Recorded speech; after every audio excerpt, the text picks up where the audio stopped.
out of here. He won't come back. We look him up, man. You know what I mean? But then when you know you got a brother that's for real, right? Because you're good here, heck, you go back.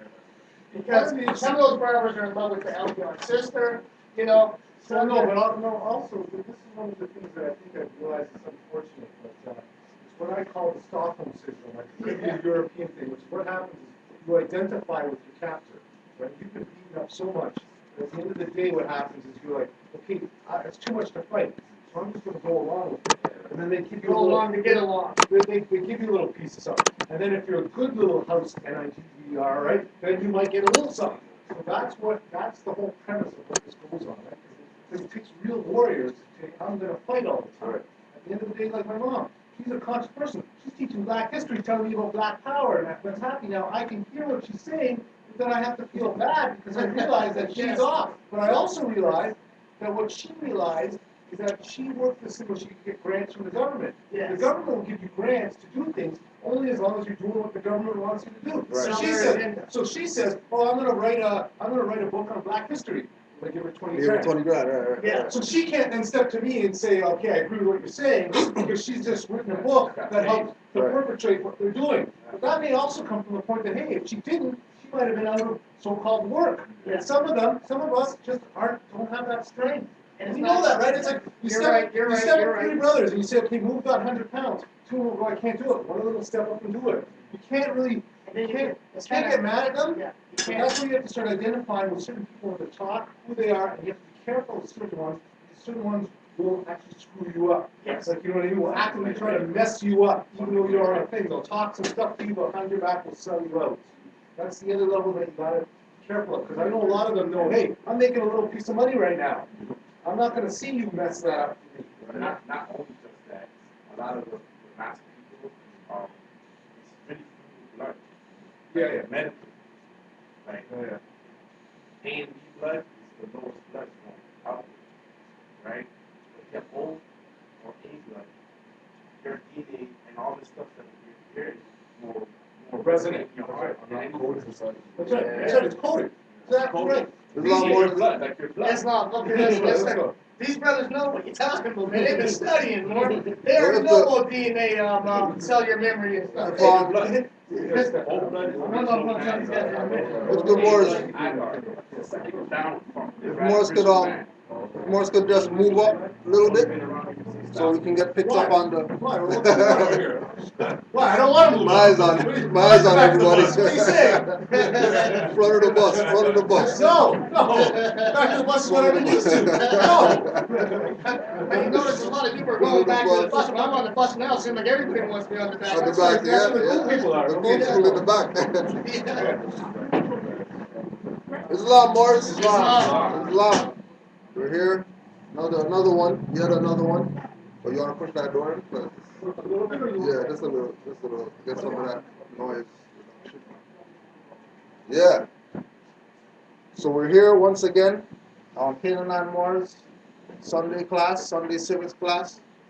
Today's class is dealing with if you don't have a nationality, you're an idiot. Right? So what we're gonna do first is do our readings for every meeting.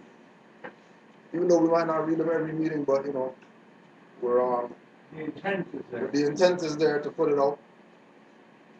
So the first reading, January 15, 1929, a warning from the prophet. I hereby inform all members that they must put an end to all radical and agitating speeches while on their jobs, homes, or in the public streets. We advocate peace and not destruction. Stop trying out your cards with the Europeans, for it causes confusion. There has been much confusion caused by members trying out their cards. The cards are for your salvation. Failure of obeying my orders will be of severe consequence. We are for love, truth, peace, freedom, and when these principles are violated, justice must then take its course.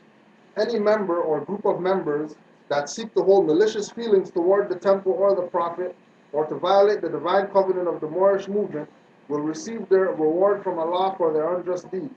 All true Moors must obey the laws laid down to them by their prophet, and if they lose confidence in their prophet, give up your card and button, cease wearing your turban and fez, and return to the state where I, the prophet, found you. For this is a holy and divine movement founded by the Prophet Noble Drew Ali. If the Prophet is not right, the temple is not right.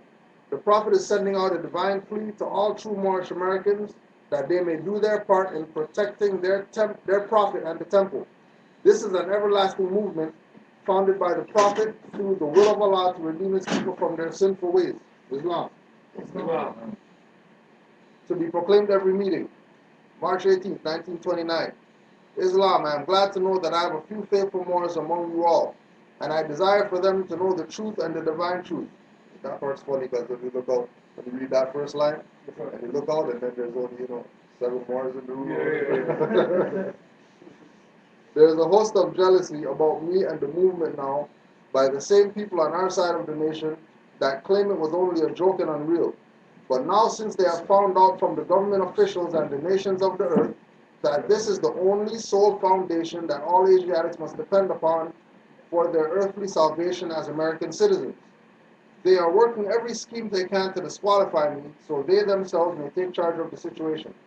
I have notified all these things to you long ago in the past. It is through the faithful Moors that attribute to the movement and the uplifting funds.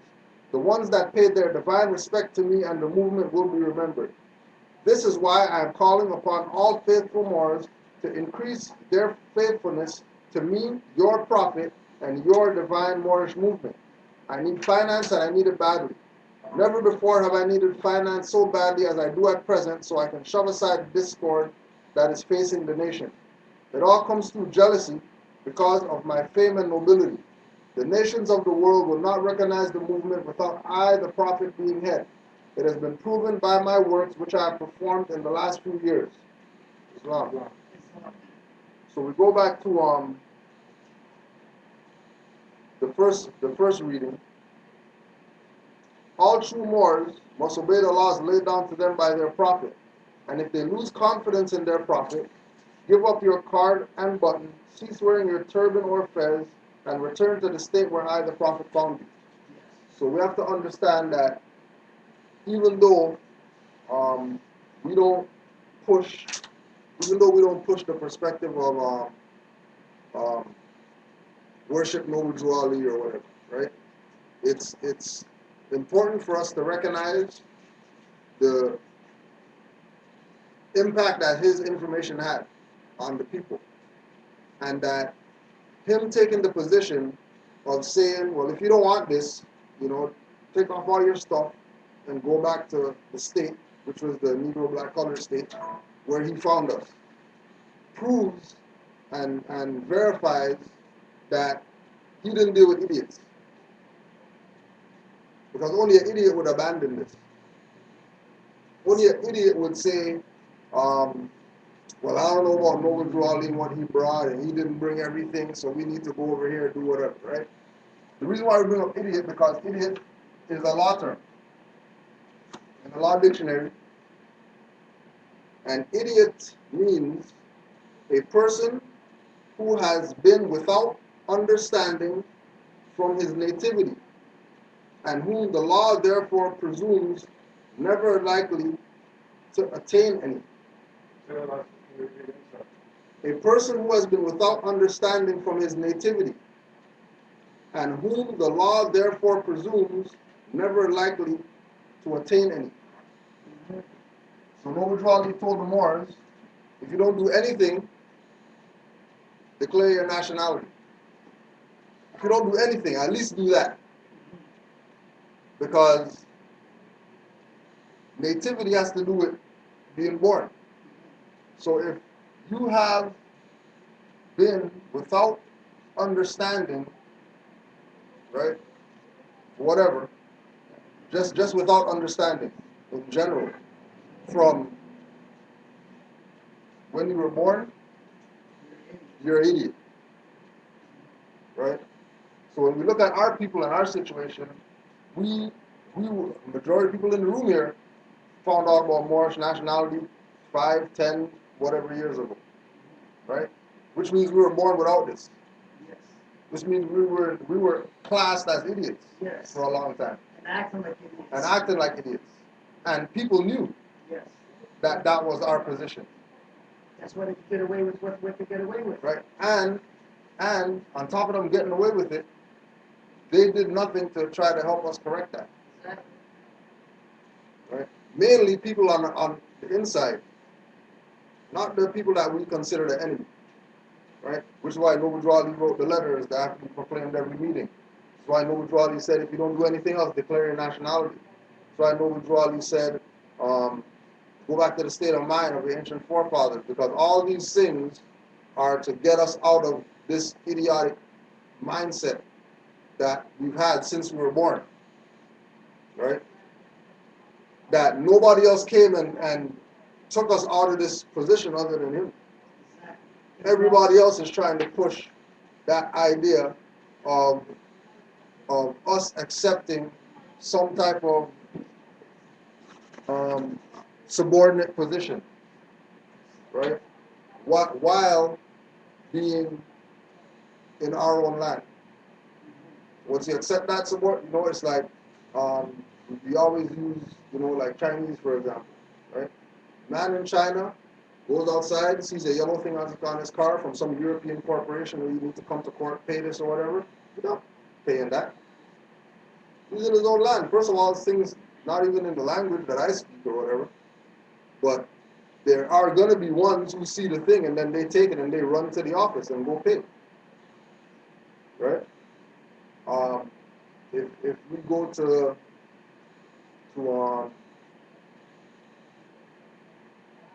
somebody who deals with Reiki, yoga, things of that nature, right? That's something that more than likely they had from birth. That's not something that they went and learned. Oh yeah, I learned how to, like when we look at like we say all the blues players, right? Musicians, right? The ones that are echelon. They never went to school to go learn to play saxophone, trumpet, or whatever like that. Right? That's something that they had already in them. They were born with that. Especially if they're blind too. Right? Blind or whatever else. Right? So everybody knows that it's about having something here. So you're not classified as an idiot. But the weird water, juice, or whatever in North America has the people here under the mentality that they're not idiots when they're the idiots because they have no nationality.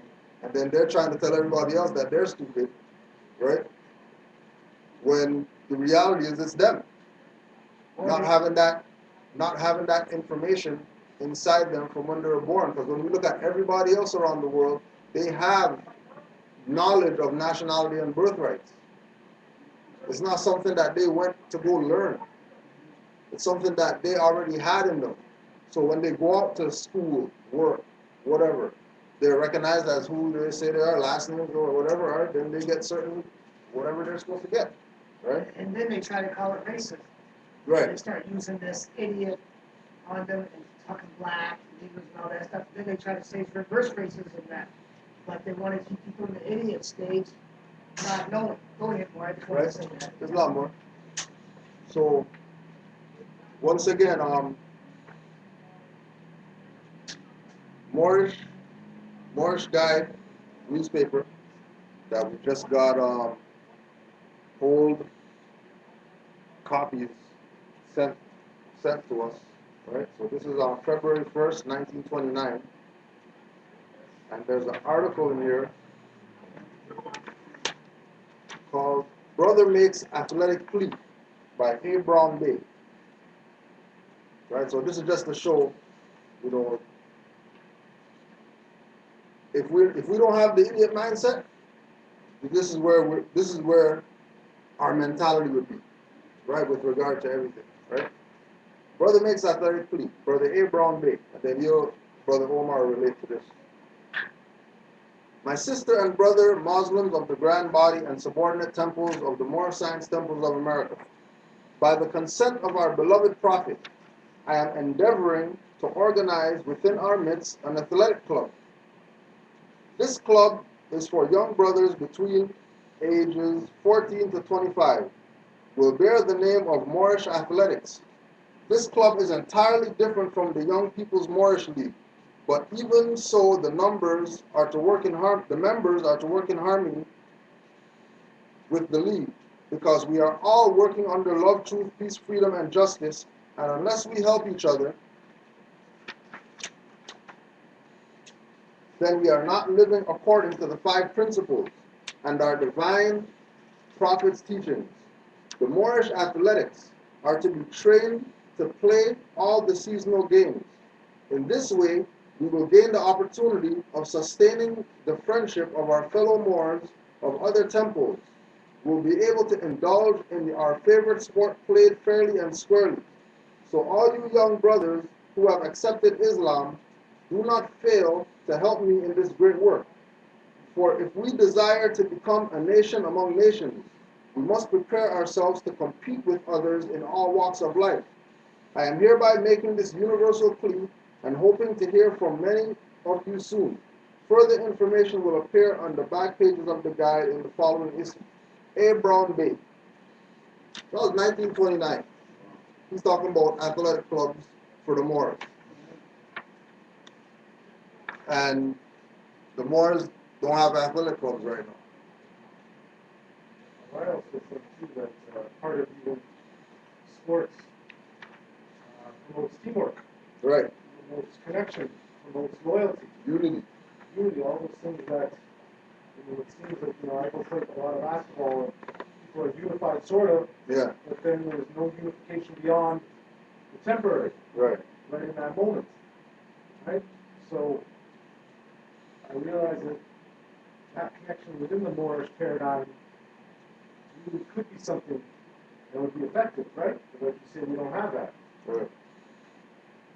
Okay. So that's something where, if that was available or accessible, right, to the idiots, they wouldn't be following NBA or whatever today. They would have their own league. Yes.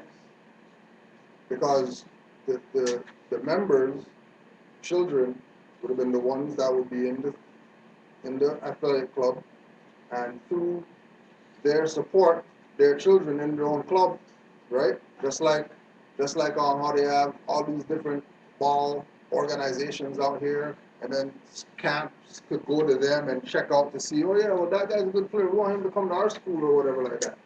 The exact same thing, right? To get the young people in a mentality of recognizing what it is that they have, because we still, we still talk about European like he's got some power or something when they still don't even know how to build a pyramid. They don't know how it was built. They're still talking about aliens help people build pyramids and stuff like that, right?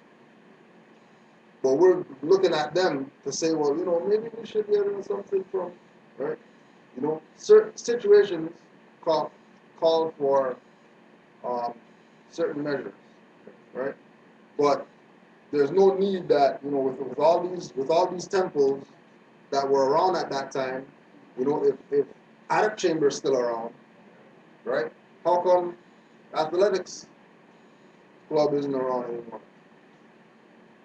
If there's still more science temples around, how come ain't no athletics club ain't around no more? All these people got children putting their children up on Facebook with fences on and all that stuff. Like what happened to this institution? That the brother just said, hey, the prophet said, so I'm just implementing, letting y'all know, putting y'all notice that, this is what we're going to start off. How far did that go? There was, like the Moorish manufacturing, right, with creating the prophet's products, the herbs, and same thing like what Adero Herbs is doing. They're no different, exact same thing, right? And our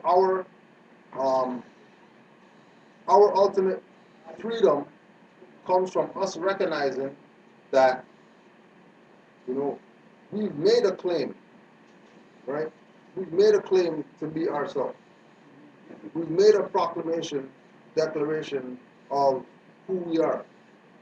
And it's only natural that once we say that we're something, that we be that, right?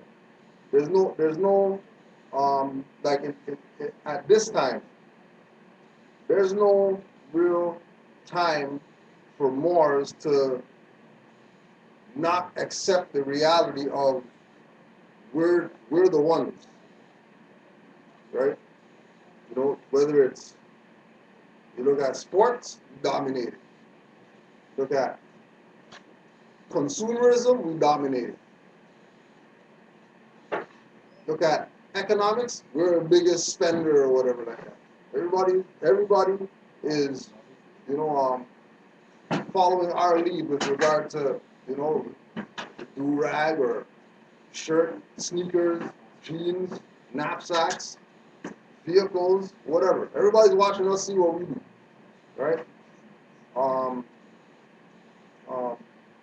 And many other different mediums out there, many other different forms of society. The more the position of the Moors is vastly being waited on, right? And Moors have to have the mentality that it's expected for us to do certain stuff. It's expected that we have schools, so we can get this information to people. It's expected that we gotta fight, because what we're talking about is gonna topple what's going on out there. If all these people decide to get down with this and stop being idiots, stop accepting the fact that I don't know anything about my nativity, right? You can know about your nativity if you go out there and study. But if you're studying from, you know, work perspective, you're still going to be an idiot. So when we recognize that you know, Noble Drew Ali, when we say, you know, Noble Drew Ali brought us into the marvelous light, he brought us from being dumb people. He brought us from being idiots. He brought us from being considered ignorant and you know, everything that they sort of labeled us with coming out of slavery. Brought us out of the nigger industry. Out of the nigger industry, which is big business for these foreign corporations, right? Us being idiots, us being ignorant about our nationality and birthrights is key to them doing everything that they're doing that we complain about as a people. Our own hearts. Yeah. Okay. I was just going to say, though, what I have unfortunately understood is that, Oh, sorry, talk up a little. what I've unfortunately understood is that I think is an integral part, was an integral part to us building completely. What I now see is that sports now is the tunnel that they now put us all in, and they've shut us off from the other parts, which is everything else. So, Right. hey, if you're going to be a good dancer or a good performer, Yeah. then as long as you got something to give back to us, we're okay with that. But aside from that, we don't want to see you in business. We don't want to see you owning anything, whatever. So that's where I almost see that there is like, because of the way that the European has warped everything, right? Because they used to have the separate leagues, right? The Right. so-called nigger league and Yeah. the so-called Yeah. whatever league. Then they finally brought it together because they had to. Right. And then what they realized is this is another way of keeping them dumbed down. Yeah. Because we're just going to keep you now in the physical place, right? So hey, you'll learn how to dribble a ball and catch one. You ain't going to learn how to run Learn the how team. to run the team or how to be a CEO or Right. whatever. And if you are a great superstar, then whatever 100 million you're making, we're making $1 billion off. $1 billion off of that, 100 million Right? So that we're paying. that's where I sensed, unfortunately, the sort of the transformation of what could be fun. Like everything I think I talked to you about this before. Everything that's out there, they put their spin on it, convert it to their thing. Sports, I think, would be integral to everything. Except now that if it's sports, that's the only option we're going to give you. Because ultimately, you got to be rep by a European. You got to be owned by a European. Yeah, coached by a European. Coached by a European. Yeah. So, anyways, that was. Yeah. And so what Omar was saying, Jackie Robinson, Right. when they put him up there, it changed everything for him. they start making more energy notes. Exactly. And there's another thing to that too, what he was saying. Look at this new basketball team that went up there, what were they called there just a couple months ago, up for sale, so-called? Clippers, The Clippers, yeah. did you hear any basketball players saying, Saying that they're gonna we're go gonna buy buy it? it? Yeah. You see, it goes right to that. But getting back to this idiot, that's like another way of saying niggers, because, you know, when we were growing up, they would say nigger means you're an ignorant person. Yeah. You know what I mean? Right. Not even looking up in a dictionary. Right, yeah. It would just Yeah. say nigger means ignorant. Right. So, and ignorant means you don't know and all that stuff. Right. So, go ahead, Mort, just wanted to get that out there. Right, so idiots also fall in line with statelessness, right? Again, what Drew Ali took away, right?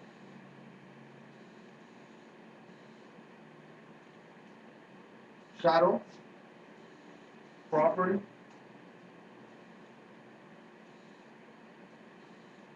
right?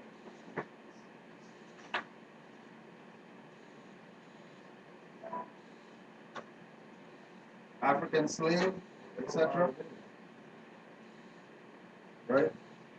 Because all these statuses, shadow, statelessness, African slave, whatever else that we would assume that we are, right? All these are lacking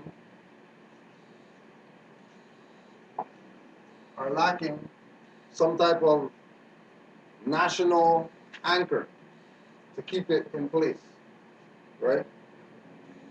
Statelessness, they can do whatever they want to you. If they do whatever they want to you, and you don't realize that something's wrong, they keep doing stuff to me and don't change, then you're an idiot. If you're shadow property, and you realize, like brother in the back, realize, hold on a second, you guys charging me a mortgage, they don't have a deed of trust to prove that they can charge me. Why am I paying them? But you still keep paying the mortgage? Then you're an idiot. Because something should click to make you, hold on a second, like something's up with this, right? African slave, right? You realize that a slave is really a European, not an Asiatic, but you still want to hold on to this story about it coming over here on ships and all that, then you fall under the jurisdiction. And then you can't complain about it after. Because a person who has been without understanding from his nativity, and whom the law therefore presumes never likely to attain any. Can you read that one more time, Mort, please? A person who has been without understanding from his nativity, and whom the law therefore, right, remember, whom the law, right, not whom the judge or whom the court or whom the whatever, whom the law, right, whom the law therefore presumes never likely to attain any. So without understanding, and the law figures that you're not going to get understanding anyways.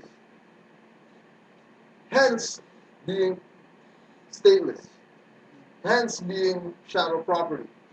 Hence being African slave. Hence being black. When they're really brown people. And if you're brown and you call yourself black, you must be an idiot. Because it's clear that our people aren't black people. Without even looking up anything. It's clear. Right? So we have to get out of this idiotic mindset, right? And start embracing what Noble Drawley presented to the Moors. More than what we think we're embracing. Like even Moors who are active and adepts or whatever need to go back in their mind and put Noble Drawley up front again, because you get distracted off of what was presented. And what he presented was the salvation for all the nations, not just us. What he brought applies to everybody. What's your nationality? And we just go around and ask around. We just pick people out there. We just ask them. Right? As far as our people are concerned, only people from the islands would have some type of inclination of nationality, nationhood, flags, national standards, etc. People on the mainland, they're out of it, unless they came from the island to the mainland, right? And from experience, they teach constitutional perspectives and lawful perspectives in school in the islands, because I went to school there, and they teach that there. Right? From a young age too. It's not nothing you have to go to university to learn. Right? From a young age, they're teaching you these principles. Flag, what's national bird, national flower, what's the national river, what's the national product of, right? Like all these things are things that are supposed to be taught so that the young people know where it is that they're going in the world. But again, without understanding from your nativity, you get classified. And once you let foreigner classify you as idiot, stateless, shadow, whatever else that they classify, then you have a hard time getting out of that jurisdiction. Because the only reason that you got here, the only reason that we got into this position, right, is because we denied the prophet. Maybe not us personally, but people before us, they forget about him and Fezes and we're not Muslim and Islam's not our original religion, all this type of stuff. When everything that he brought is 50 billion times deeper than what somebody's perceiving it as. Right? Any questions for right now? Right. So we laid it out. Right? A divine. Yeah. It's easy to get in trouble in the idiot state, stateless, child property, black state, African. It's easy to get in trouble, but it's hard to get out. Right. Once they got you. Right. So even on that note, if Brother Cameron could talk on what's drawn to an individual with the idiotic mindset, right, opposed to the individual who's in full light. So like Brother Tallahassee saying, if you're in this mindset, right, things will happen to you to show you that Yes. you crash your car in a pole or something like that, or run over somebody, stub your toe, or whatever. You're arrested, kidnapped. Like things are gonna happen to let you know what, that was some dumb shit I just did. I shouldn't have did that or whatever, right? The majority of people don't listen to that because their ego won't let them recognize that they have faults in self. Even though the Bujwali came taught the Moors, the soul is perfect even in the body of a fool, right? Even an idiot could reach the higher levels if they want to do that. But this is not just being labeled, right? This is not just about being labeled something that you're not. This is about being labeled something that you're not so that you can emit a certain frequency. And if you're emitting a frequency that isn't in harmony with who you are, then it's going to be a conflict to other things that you engage or deal with, right? Like Brother Omar with his court situation, right? That as a Moor, go to court and they hassle you. And they want to kick you out and they want to do this and that. Right? Contrary to, right law or whatever. That's one instant. But then the next instant, he goes as the quote-unquote straw, making the same arguments that a Moor would make, and they dismiss everything. They throw it out. Because, this is a frequency. So, somebody might be perceived as being this, but they can change this frequency by what they have in their mind. But I think in addition to that, the issue with the more part, which I think we all understand, is that once the law is based on precedent, right? Like, so the case before carries over to the new cases, right? So Right. Case law. They can't identify, they cannot, as much as possible, they cannot want to allow that first case to go through, Right. right? So they'll do anything in their power to try and stop that getting that Moorish foothold in. Right. So, but ultimately, they're still being the idiots. So you can still attack them on the fact that they are not being constitutionally right with what they're doing, right? From their position. Right. Even their position is wrong. Exactly. Right? But don't get disheartened by the fact that as a Moor, they're going to fight twice as hard. Right. Because that's the true position. Right. So if they let that up, then they got nothing. Because if you're in the straw, then they can still sort of feel like they got something. They got some power. Some little power. Yeah. So ultimately, the fight is still for us to claim our Moorish nationality. Right. Yes, Islam. And only as a last recourse do you sort of, I think, continue to play in that straw game, because ultimately you're going to get burnt. Exactly. Because they control that. But Islam, I'd like to say something on that, Morris. Even in your straw name, when you have knowledge of law, they're not looking at you as an idiot. That's what I think, yes. Right. That's what you're saying, right? Right. Yes. Right. And this is why now, even if you present yourself knowing law, they know you're not an idiot, because you're going to get somebody else to represent To you. represent you. You see, they know there's no idiots up here, no matter what you call yourself. If we can put labels and brands and things on anything, but if you're not an idiot and you got knowledge of self, that changes everything. Right. You know, it just The whole came to me- dynamics. Yeah. Just Go ahead, came Mark. to me now, though, what I think is the whole deal is, ultimately, this is about law, which I think states that we as Moors are laws unto ourselves. Right. That then takes them from being the law, Yes. right? So ultimately, though, if you argue from the straw position, you're still giving them that bully position, Yes. which is what they want. Ultimately, at the end of the day, they will let you go on that Yeah. because you still have paid homage to them. Yes. Right. Just like you were saying with the books. Put out the books on Black history, they'll fund you forever. That's right. That's right. You know, put out some Moorish history books, you have to go to Khalifa Media to get That's some. Yeah.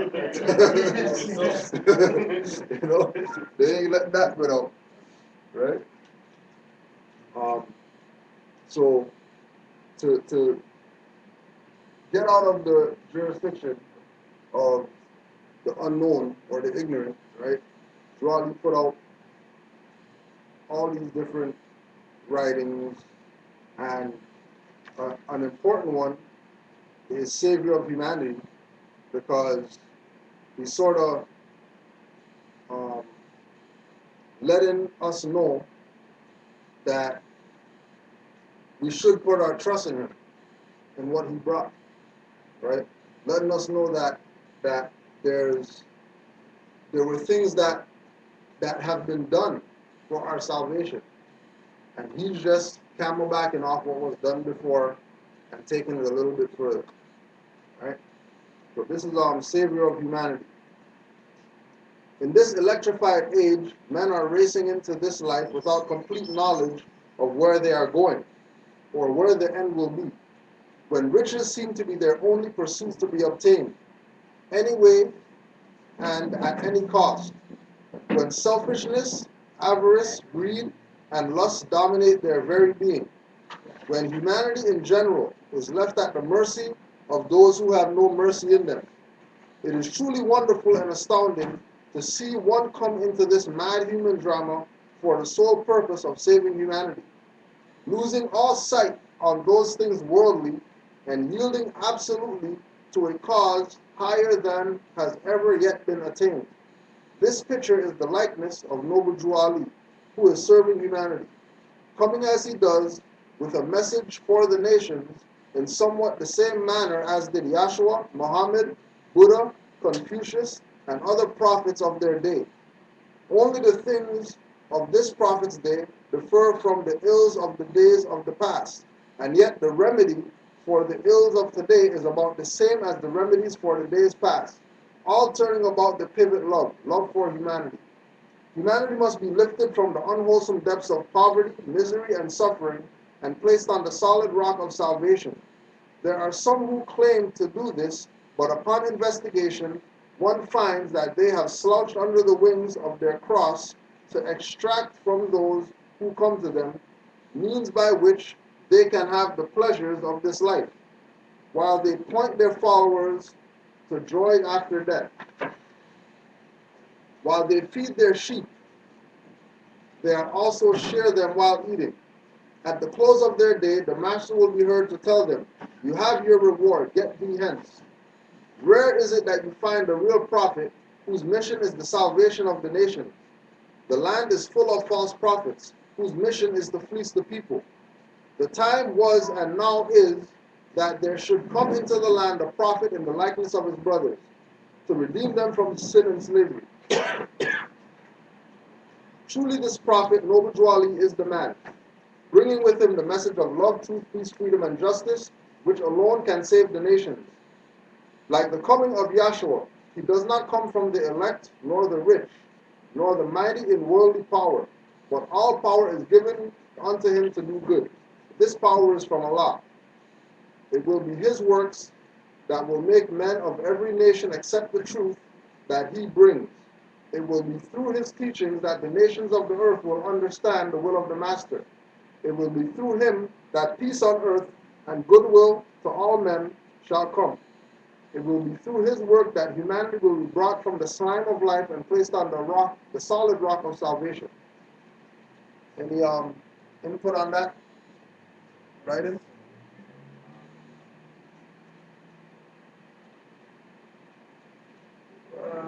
I just off the top of my head, some of the part of it was the false prophets, which I think are very.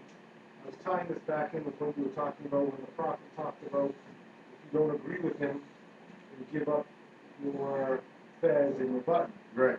And my belief or my faith is that prophet is the word of Allah in physical form. Right. So to the European, Jesus is that prophet. Is that prophet. So right. when they follow him, they get what they get their just desserts. Exactly. So for us as Moors, we have to follow our prophet. But if we give that up, then we have given up the path. Yeah. So that's where that is. And ultimately what the European has had to do, because ultimately all of us, when we eat under our vine and fig tree, we get our just desserts. What they've had to do is create these false positions for us to follow, to then take our energies, because it's all about energy. Right, which goes to the question that you were asking earlier about why the condition of Islam, like leaders, like, I mean, because when you think that they're like the real prophets, they act like, they're all pushing like the black, right, black, right. pushing it to the people. I just want to know, like, are they like ages? Most of you know the truth, if you really know, like 100%. Yeah. Right. Like they have knowledge. Right? They have knowledge of Noble Drew Ali, they have knowledge of Moorish nationality, they have knowledge of Moroccan flag, that they don't gotta be flying that stuff that they have, saying that that's the nation of Islam flag or whatever like that. to be calling themselves a nation of Islam, but then if you go speak to other Islamic nations, they don't rep them. So how are you going to say you're a nation of Islam when there's other nations that are Islamic that are going to say, nah, we don't deal with those guys over there? Obviously, you're not a nation. You're an organization like anybody else that's saying that they have a certain faith that they propagate. You know? But ultimately, to me, the last part of all of that is the unfortunate part is the part of human condition, which is that you've got some work to do, and I can convince you that I've got a message that tells you to do the work that I'm telling you to do, and then give me some of your money. Yeah, Then that's the other thing. They're asking for like a whole bunch of, you know, that's the whole thing, because ultimately we are all energy forms, and we need to have our own energy. But a lot of us sometimes are lost, so we're looking for someone else. But true energy is to say that you are the energy. But by doing that, then I can't get you to do my stuff. So I have to say, hey, you want to figure out how to do some stuff, you got to come to me. And actually, I wouldn't mind taking a little bit of a donation for that. Now I'll tell you to go do this. But I've always got to keep you going in the right direction, because ultimately the right direction is it's all you. So that's their purpose, to make sure that you never get the real message. Or they have to always do that. That's the backing in my mind, because the real message is you are God unto yourself. right, exactly. That's what Islam stands for. Right. I self-law master. And if I self-law master, then you wouldn't be following no false prophets. You know what I mean? I feel like you have good information and stuff, like good motivation, inspirational stuff, like trap people. Right. Well, the other part- Because that's what it is. It's a Some really good motivational stuff. Yeah. And they say stuff about Farrakhan and about how he's the savior and yeah. all of that stuff. Yeah. Basically trying to make it seem like he's like a genius. They bring up every prophet, but every time they brought up, every time I heard them bring up a prophet, I think they know what they're going to do. Yeah. Bring them Yeah. up. Well, last year or this year, Savior's Day, they actually had a picture of Noble Draw. Yeah. Yeah. You know what I mean? With all the other black leaders, like they didn't cast them aside. They brought them into the fold, right? Now, you know, because of the debt that they owe, right, to him, they have to do certain things now, right? Because of the debt that they owe to him, right? Because they took the position that if we don't talk about him, then he'll disappear and nobody would ever know or whatever, and you know they'll just think the people would think very minimal of him, of Noble Drew. Right? And that plan kind of backfired because, you know, like Brother Omar is saying, Noble Drew is a prophet of Allah. And Allah's not sitting back because some black guys want to say that Noble Drew is not legit, or, you know, don't follow him, follow me or whatever. Right? I mean, all those people are going to get whatever they get for straying away from the program. Right? Because the reality of it is that, you know, with little research, you'll find out that all those heads of the founding of the Nation of Islam came from the Moorish Science Temple. Directly out of the temple into calling themselves Nation of Islam. And then not talking about Noble Drew Ali no more, you know. They'll talk about Garvey a little bit. They'll talk about, you know, whoever else a little bit. But from 1930 to maybe 3-4 years ago, they never mentioned Noble Drew Ali's name. Period. Because once you mention his name, you know, just like you're saying, no, I've never heard this name before or whatever. Let me go see what this is about. I never heard this name before. Or I heard this name 20 years ago. I never really looked into it, but now, you know, people are coming back around. You know what I'm saying? It's the awakening that's going on right now. People can't, you know, you can't avoid Noble Drew Ali. the other thing to me that I realized that if this is our, so let's say this is our prophet or our so-called leader, and he's saying, okay, listen to me, this is the right way to go, this is the right way to go, but then there's one of the leaders he learned from, which says, don't listen to anyone, just do your own thing and find your own self, then they're not going to want, if they've got a system going on and a setup going on, they're not going to want, they can't point you there. Right. Because once you go there, that guy says, don't listen to these guys. So that's the end, that is the end part of all of this, that you have to realize that they unfortunately are running sort of a little bit of a scam, right? That the scam is the energies. And those energies, they need those energies to be sent to them rather than to yourself, right? So rather than looking in the mirror and saying, this is me, this is who's going to save me, it tells you to look to him to save you. And then it also says, hey, actually, we're a little broke. Can you give me a little $10, $20? And that's this week. And then next week, we're still broke. Right. You get another little $20. Right. And actually, it says then, help me build this church, or help me do this. Never telling it to help you do your own stuff unless it helps them. Right. So that, to me, is where, that's how you know what a prophet is. Because even Jesus or Yeshua, he's always telling you to help yourself, not help someone else. Exactly. So once you start getting the message that it's about helping something or someone else, you know something's up. So the true prophet will be telling you to uplift yourself. Right?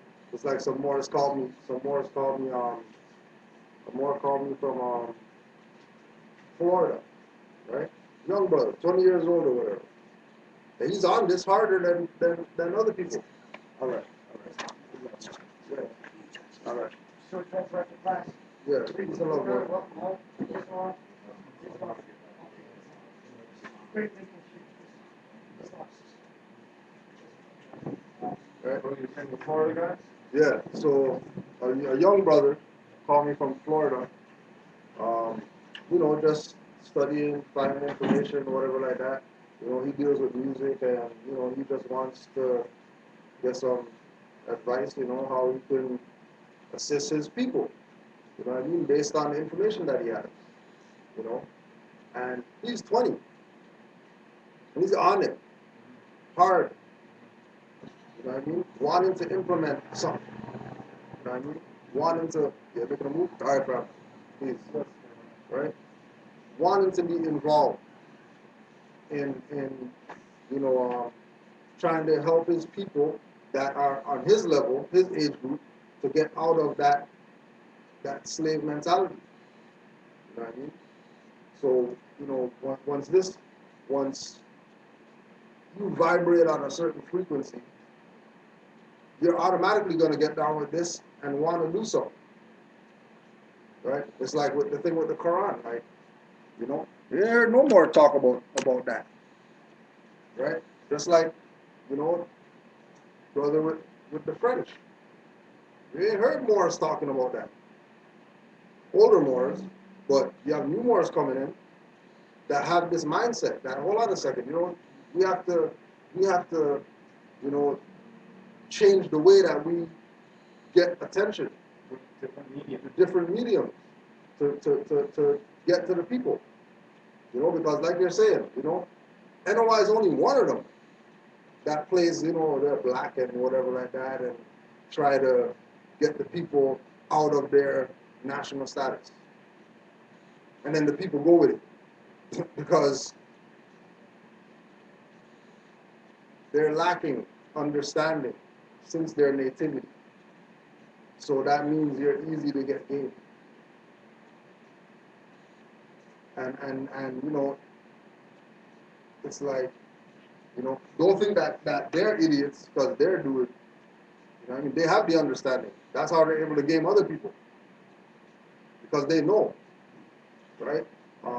They have to have they have to have at least 80% of, the history of Noble Drew Ali, Moors or whatever like that, to be able to say that they're a black leader or a church or a pastor or whatever. They have to. There's no way that they are lacking information but they have an organization talking about liberal civil rights and helping the people to get to whatever and go to the UN and right. They have to. And then we're also talking about like transfer of energy, things like that. Yeah, same thing. Same thing, right? But just like you're saying, when you read land, you know what I mean?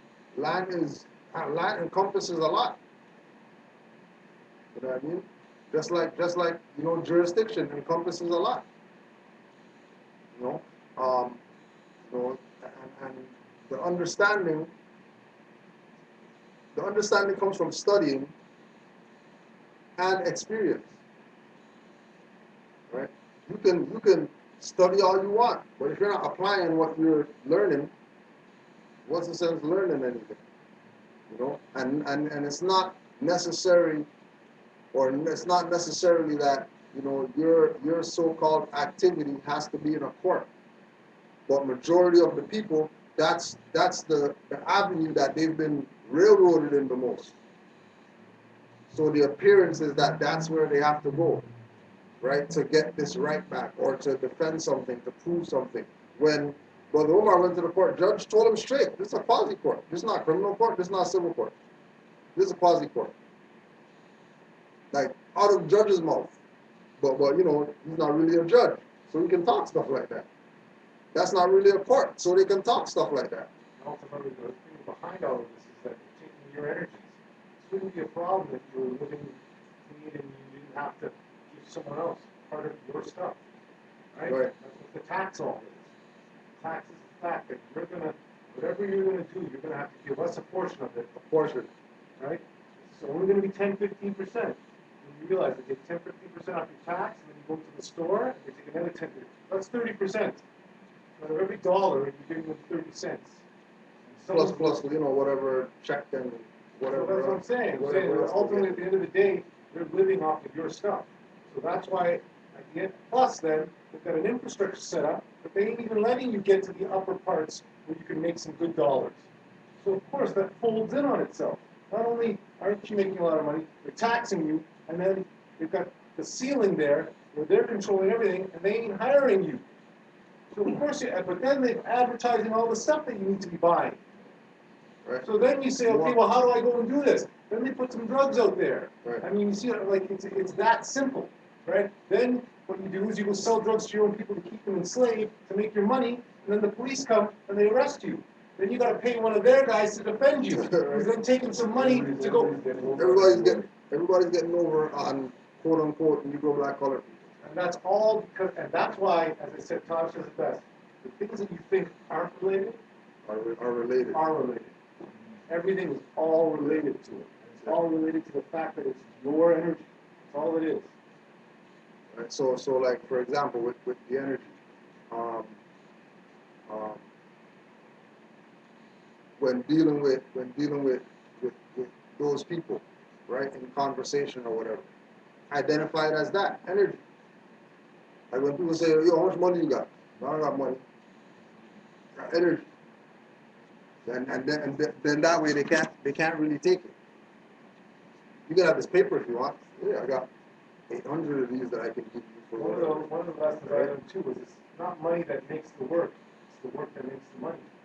So they've got you convinced that when you get paid, that somehow that money made the work. No, you're the one who worked. You created the value for that money. The value for that money. That's why when they control the currency, so-called the current, they can then say tomorrow that that same $20 that used to buy you 3 packs of cigarettes, as an example, will only buy you 1. Yeah. Right? So that's where we then have to take our own stuff back and say we're going to work for ourselves. And we're going to do things for ourselves and give that value to ourselves because hopefully we're not going to be looking to enslave ourselves. That's where the NOI and people like that come in, is they've got that message, and they're then sort of giving you a little portion of it. And then sort of saying, okay, well, it's not really that bad, stick with us. Because like with Noble Jwali saying that he took away all the secrets. That's the whole point. So if he took away all the secrets, then why are we listening to people who's keeping secrets? That's right. And why are there secrets? And why are there secrets? And if there are secrets, who put those people up to keeping secrets? If they used to be down with the prophet, who said there's no secrets? And last of all, what the hell are secrets about? Right. Really, what needs to be secret? The secret is you're an idiot, right? That's the secret, Right? right? The secret is that you're not black. Yeah, that's the, and once you realize that, and that's what it is, all of our energies are looking to connect to something. As long as we can keep you from connecting with what's right, then we got you. You're like that battery looking for that, Right. that end. Trying to find something that ain't there. Right? Another thing with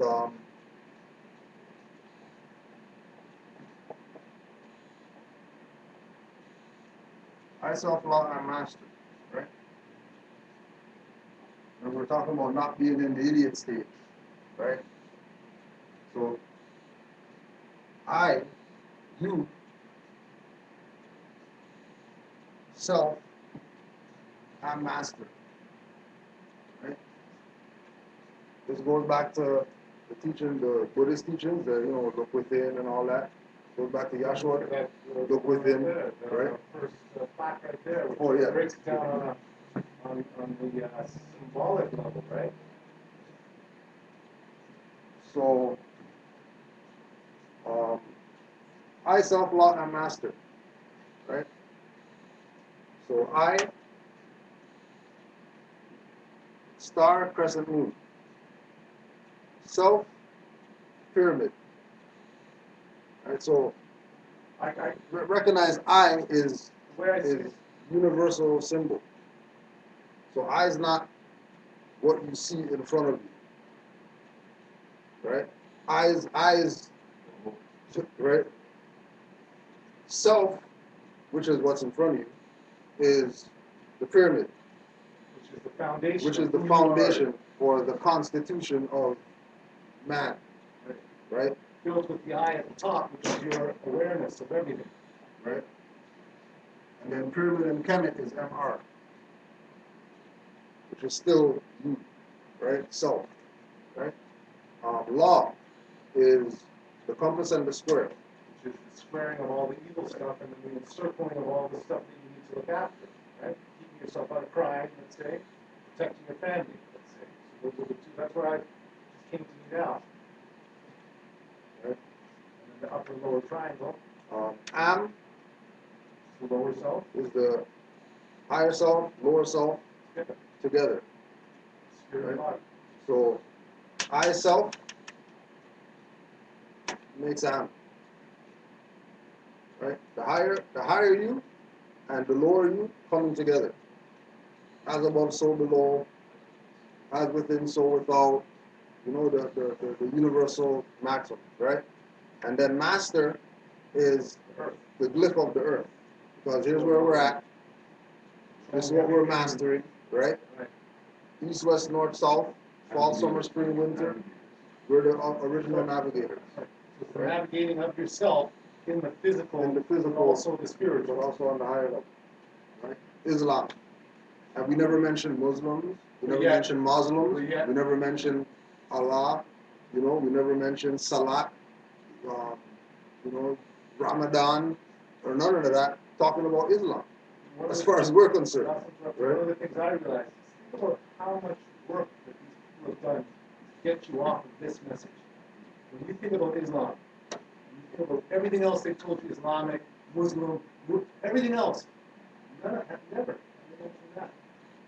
I thought you're stuck that it's some kind of religion. And really it's just a way of life. It's the way of life. The way of life. Without all of that. Perfect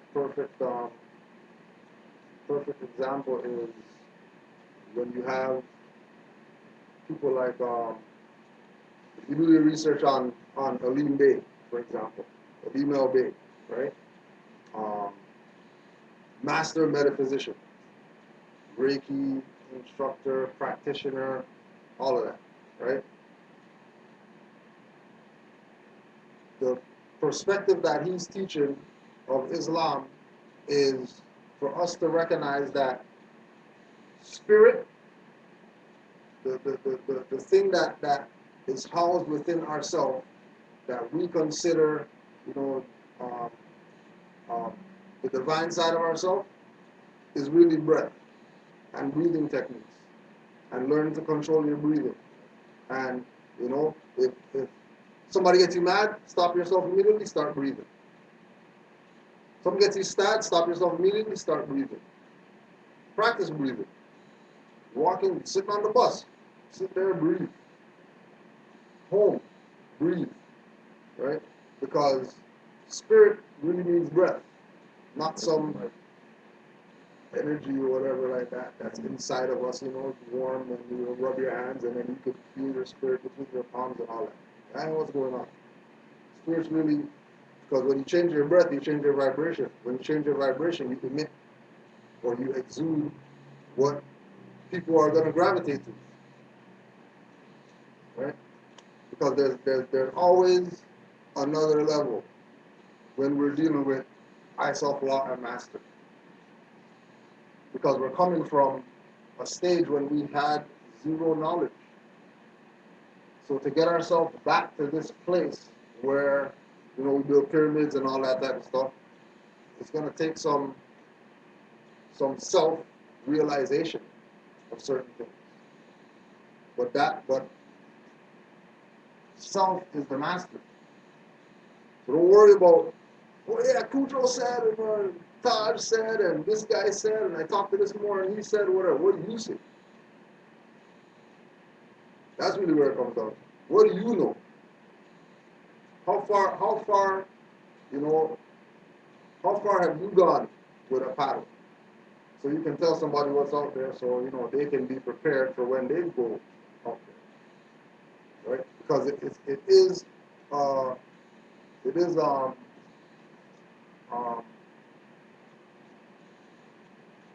it's bonding spiritually when we say Islam, when we say this is our flag, when we say fezzes, turbans, I'm not black, I'm more. That's something beyond beyond the unity that people say, oh yeah, unity, let's go to barbecue. Let's have unity.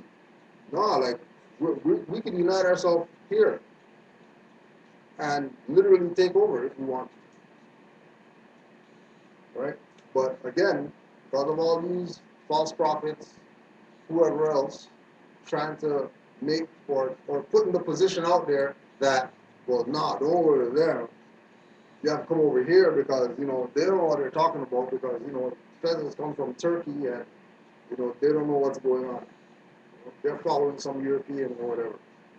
When the reality of the situation is that, people have this information and they've been gaming people. Like Rastafarians, right? They know Haile Selassie's crown is a fez.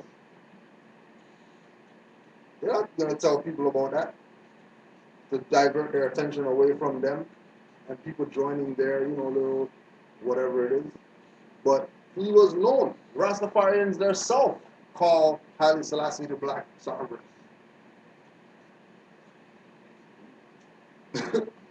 He's the king. He's the emperor. You know what I mean? Obviously he's sovereign. It's not something you promote. Like, you know what I mean? Like, well, yeah, he's our king because of. What do you mean? Every emperor, king, or whatever is sovereign if they're in their own land. Right? Duality again. What is Islam? Islam is a very simple faith. It requires man to recognize his duties toward God Allah, his creator, and his fellow creatures.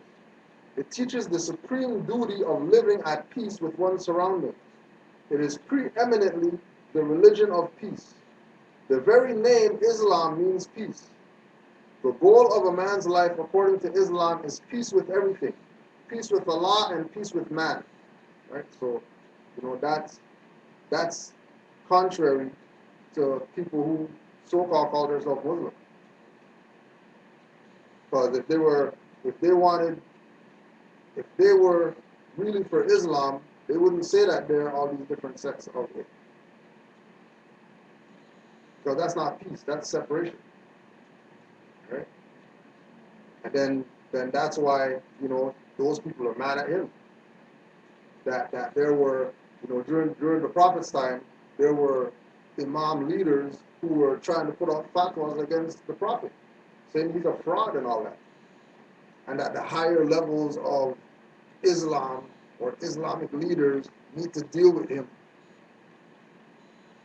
Because he took away all the secrets from everybody. Nobody can say that they have some type of knowledge that, you know, is superior to the people and where they are in their mind frame. Because Drawley took everything away.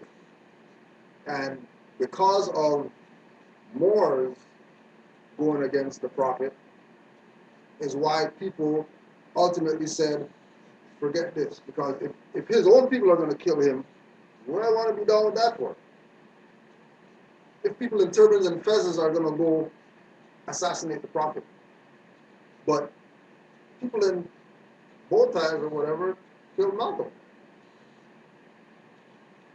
People in suits and tie who dress like Christians or whatever set up Martin. Right? People in dashikis and all that killed Ken Saro-Wiwa. Right? And all these individuals, you know, aren't accepting the fact that they're getting played by their own. Everybody wants to still believe that, you know, those people who are in those, whatever they're in, right, want to believe that, you know, whoever their founder is brought this for them and that's what they were, when whoever your founder is doesn't even go back to 1930 as a reference point for them starting their mission of whatever it is that they're doing today, 2014. You trace all those people back. You're going back to 1930 tops. Only people you might get before that is NAACP, right? Garvey Movement, Noble Drew Ali, and maybe a few other real black Christian stuff, Prince Hall, Masons or whatever, they would go back. The majority of the ones that are looking for salvation, you know, black liberation or whatever, all those are modern. They don't have any longevity as far as being for their people. They're just, you know, black guys just had an idea and said, yo, hey, let's do this. I think even when you bring up the NAACP and those other groups, they're still enslaving groups. Right. Right? Right. And NAACP was founded out off the Niagara movement. Right, Niagara movement, right. It was about killing Right. our people to begin with. Exactly. Right? Right. So, and then the Freemasonry was the same thing for our people as well. Right? Exactly. It was about taking our stuff, putting it into a European thing, and then bringing it back to us for the ones who can work with us. Who can work with us. The Quran, the holy book of Islam, tells us the final abode of man is the house of peace, where no vain word or sinful discord will be heard.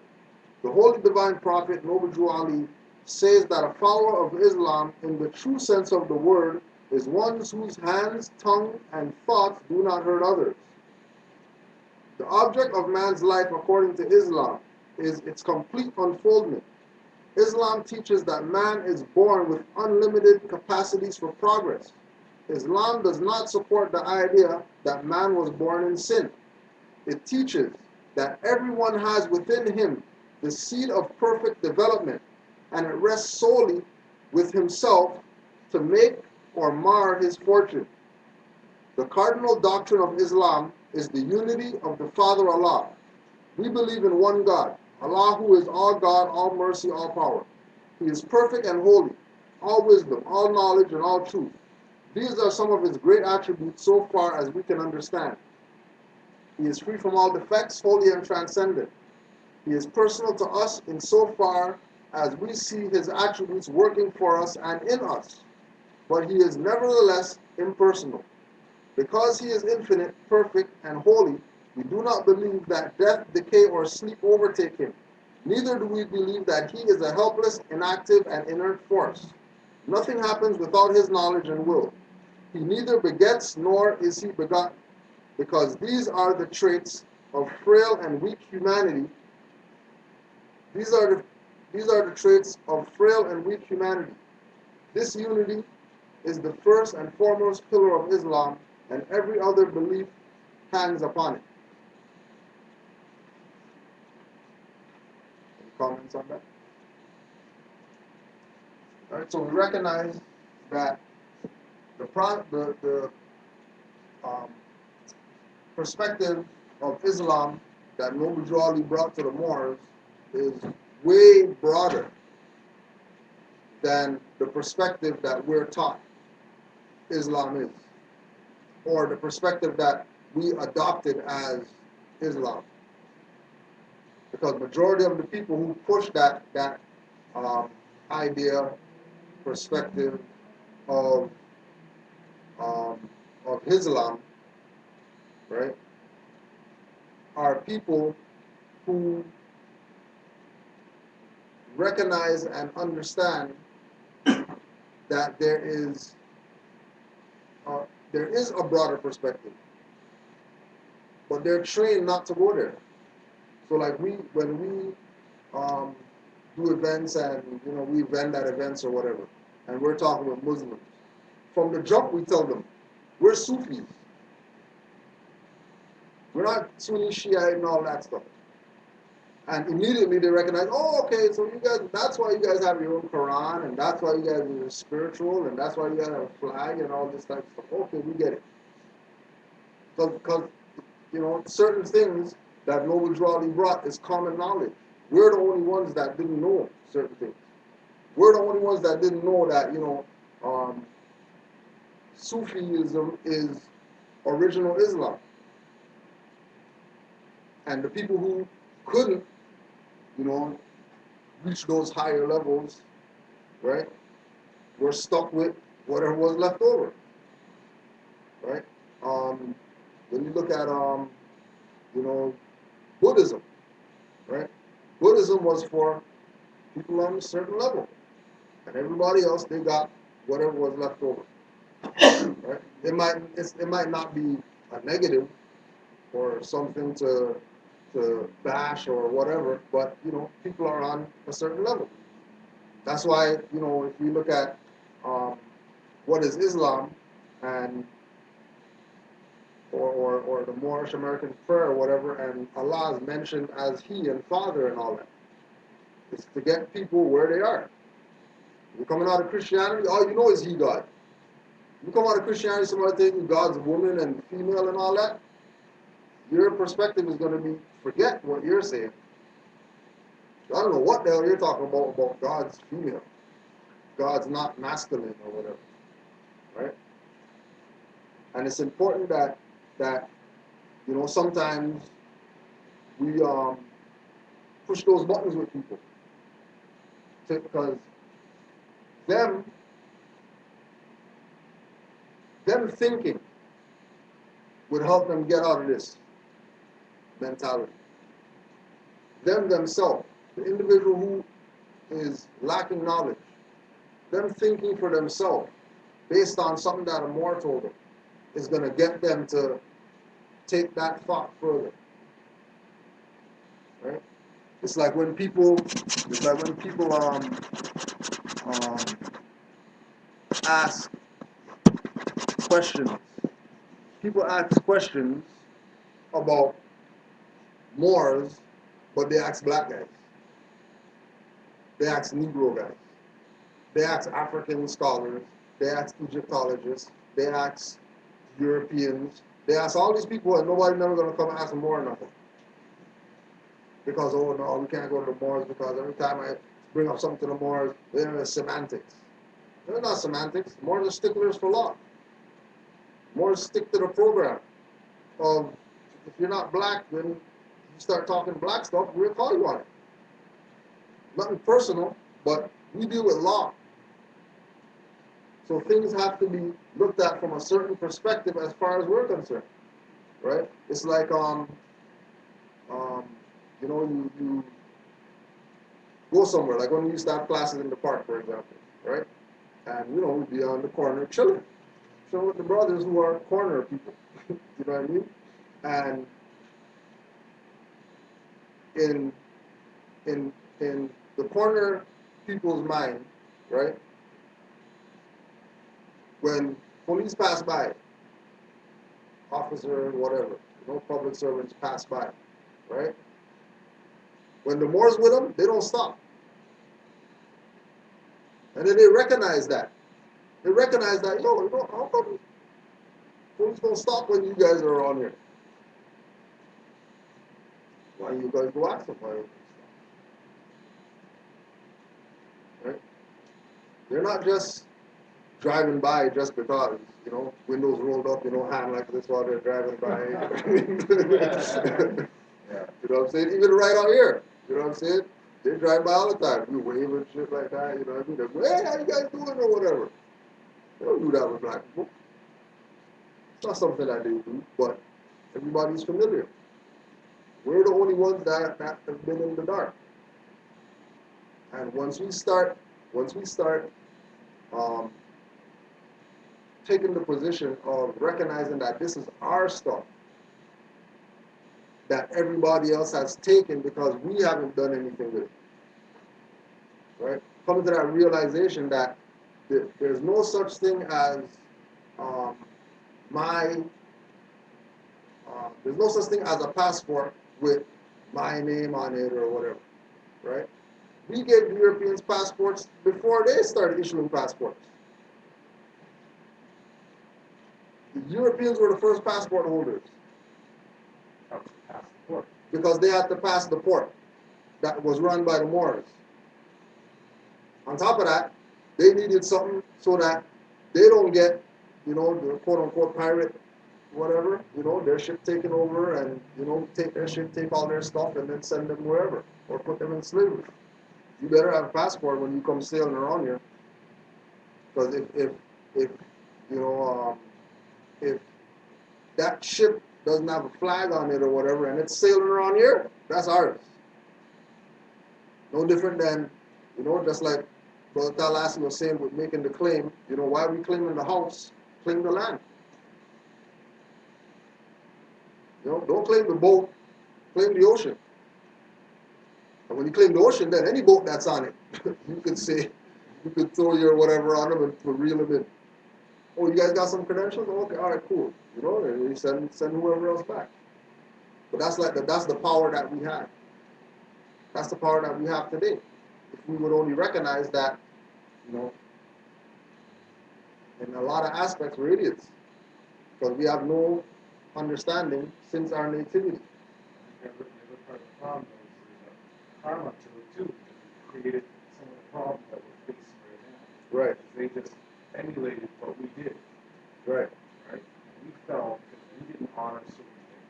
And that's why when you look at a lot of the injustice, you realize that this is a response to them having been screwed around for a really long time.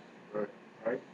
We take some of that on us. And that's where we have to look at this and possibly incorporate that into how you come out of this and understanding that we were the first slave holders. Right. Watching some video like ours, and you're saying that the information you're saying, you like how it's pretty unique and everything, because you like how his generation and everything covers everything. Yeah. For like the ones on us, like to come to us and all kind of like uplift everybody again and bring back the Right. And this is right. And this is why it's there's I want to say end of the line, but it's like panic time right now. Like it is, like we're we're at the gate of stuff going down that we don't even know what's going down. We're not even prepared for nothing. You know what I mean? Because all these brothers been talking about, even more. They've been talking about, start a farm, agricultural stuff, learn to plant, stuff like that, so that, you can have some food when there's no food. What do you mean when there's no food? Supermarkets and there's whatever and there's all this stuff and people get, lackadaisical, complacent, you know what I mean? And they get comfortable in this mold that they've been, comfortable in the mold of not having knowledge, and they think that that's a position, right? And, as far as young people are concerned, you know, Noble Drew Ali said that back in the 1920s, that this is for the young and unborn. So if back then he was saying that this isn't for the people who's around him, this is for the people yet to come, right? That means that perpetually that's how this is perpetual, by young people having it and doing something with it, because hey, we have to do only so much, you know, you got hips and knee problem, ankle, you know what I mean? At least a youth man could go out there and run on 20 miles if he has to or whatever to get the word to the next people, you know what I mean? In the next county, territory or whatever that has to get this info. And you could take ownership of it like that. It's not something where, you know, give permission to do something or whatever. Yeah, you're going to want to have some guidance like anything else. You know what I mean? You know, you're not gonna pick up an axe for the first time and try to chop down the 500-year oak tree or whatever, right? Because you probably injure yourself, you know, or with when you got stopped the time, when you called me, right? You know, you taking the position of, hold on a second, I ain't giving these guys no license, right? And then having the knowledge to say, well, they're kind of getting aggressive or whatever.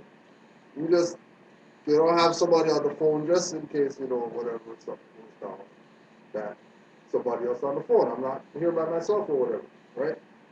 That was, you know, without papers, without full knowledge of what, you know, like I'm sure now you got more knowledge now than you had back then, you know what I mean? But you still took that initial step. It's like Brother Omar saying that, you know, when you realize that there's something and you put something in, you're gonna exercise what you put in. Just automatic. You're just gonna, you know what I mean? If coach says you can take the last shot, you're taking it. You know? I mean, if the last 5 games you hit every shot, then obviously you're gonna pass in the 6th game because everybody's gonna be chasing you, thinking that you're gonna take a shot, right? So it's knowing that this is yours. This isn't something that's given to you. This is something that you study, and then when you study it, automatically you'll know, okay, I'm supposed to do this, I'm supposed to do this, or whatever. And, you know, like we said already, Islam, right? I self-law and master. Because the master is only going to appear when the student's ready. Right? But the master of the student is self. Not some guys out there that you're inspired by because they say something and it resonates with your heart chakra and you're like, oh, gotta watch this guy 50 more times because I get what he's saying or whatever. That is, whatever that individual is saying is really to inspire you to be the master.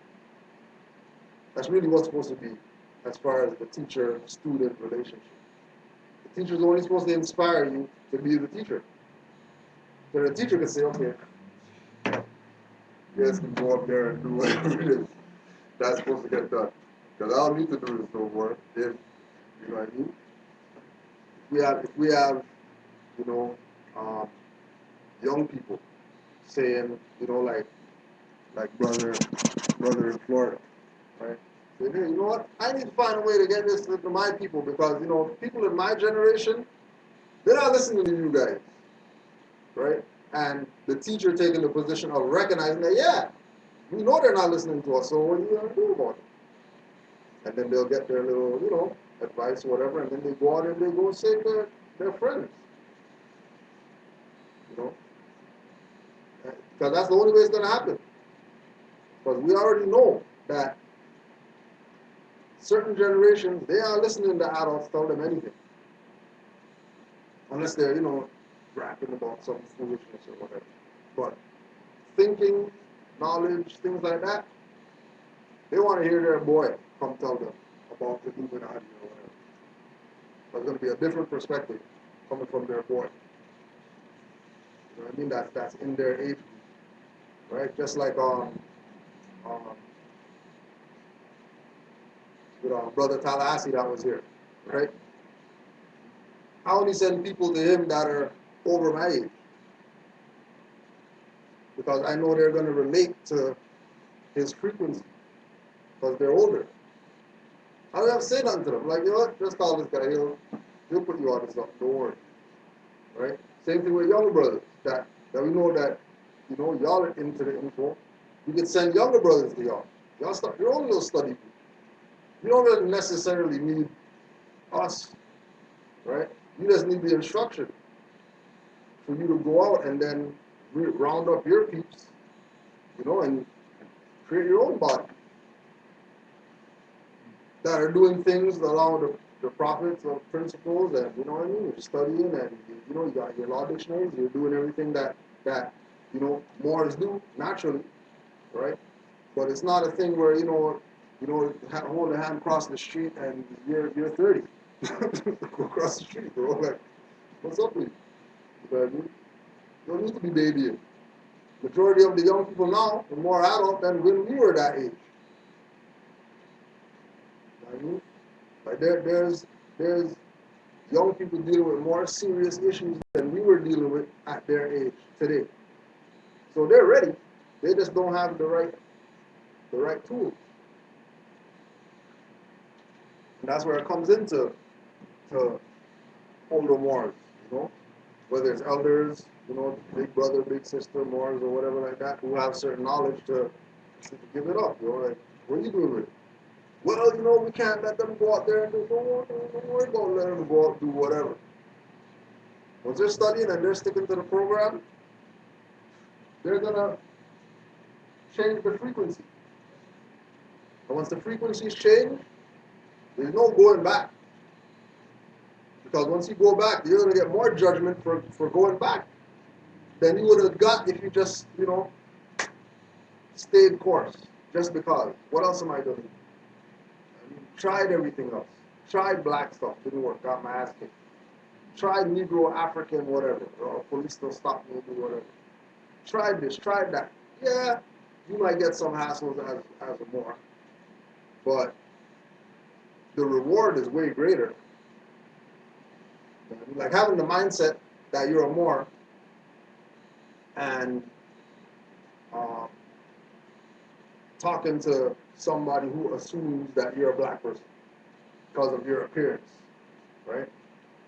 When you start talking to them and they start relaying back to you that they know exactly what you're talking about and add on stuff that you thought, yeah, I got him now because I have more, so I got this guy. And then he drops some stuff on you that you don't know. And he's European or something like that, or Arab or whatever. That should inspire you to go do some research. Because how does this guy know more about your stuff than you know? Whoever it is, regardless. And when you start pushing this perspective that you know that you're not an idiot, you're going to realize how many other people out here are idiots that you might have thought were idiots because they act certain ways, but they only really do that around you. Because they have to fit in. When you see Hindustani and Sri Lankan, youths or whatever, they got pants down here, hat backwards, and they're calling each other nigger and shit like that. That's not what they're doing. They're not down with that. They're just doing that just because they're around, niggers. So hey, we gotta look. You don't want to look like the immigrants or whatever like that. You know what I mean? Half of them, they'll shave their hair off or whatever, get fades or whatever. They look just like brothers. They don't even look like they came from Sri Lanka or whatever. They look like brothers. And only until they talk, you realize, shit, you mean you're not a brother? You know what I mean? You're from Sri Lanka, right? Anybody got any questions? Anything at all? No matter, any topic. Got about half hour, 20 minutes left.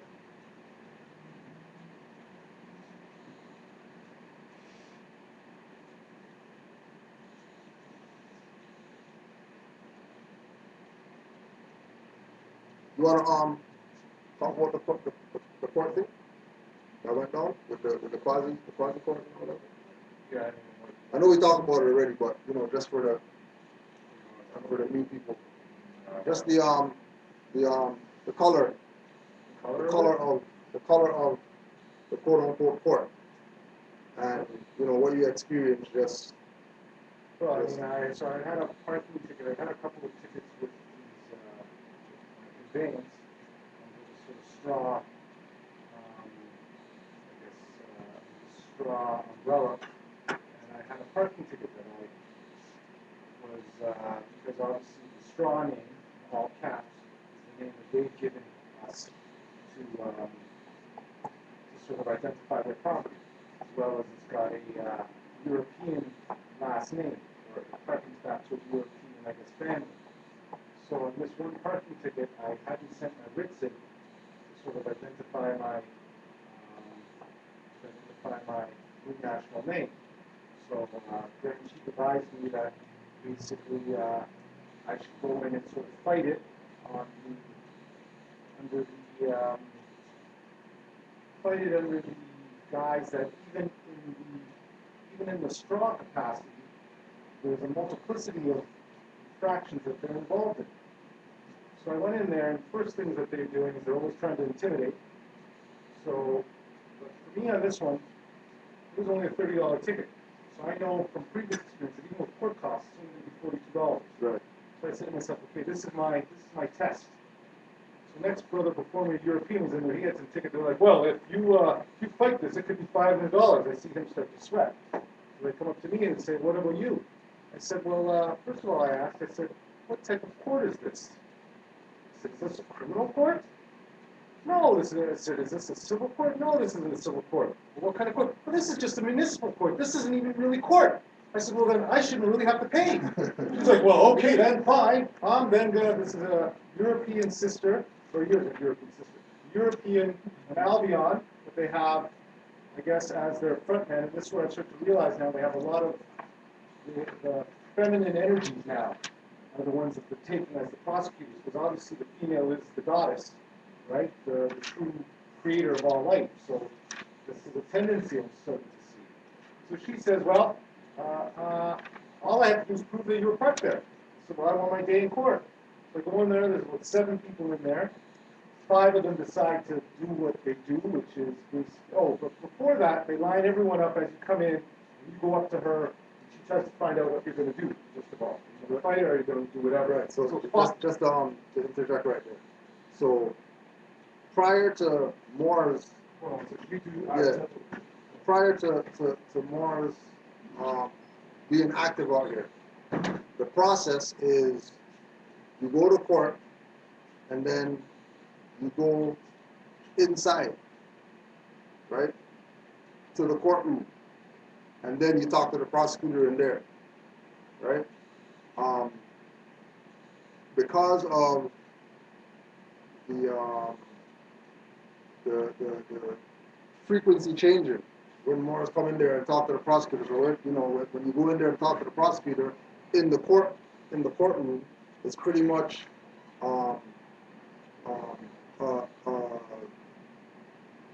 intro session or whatever.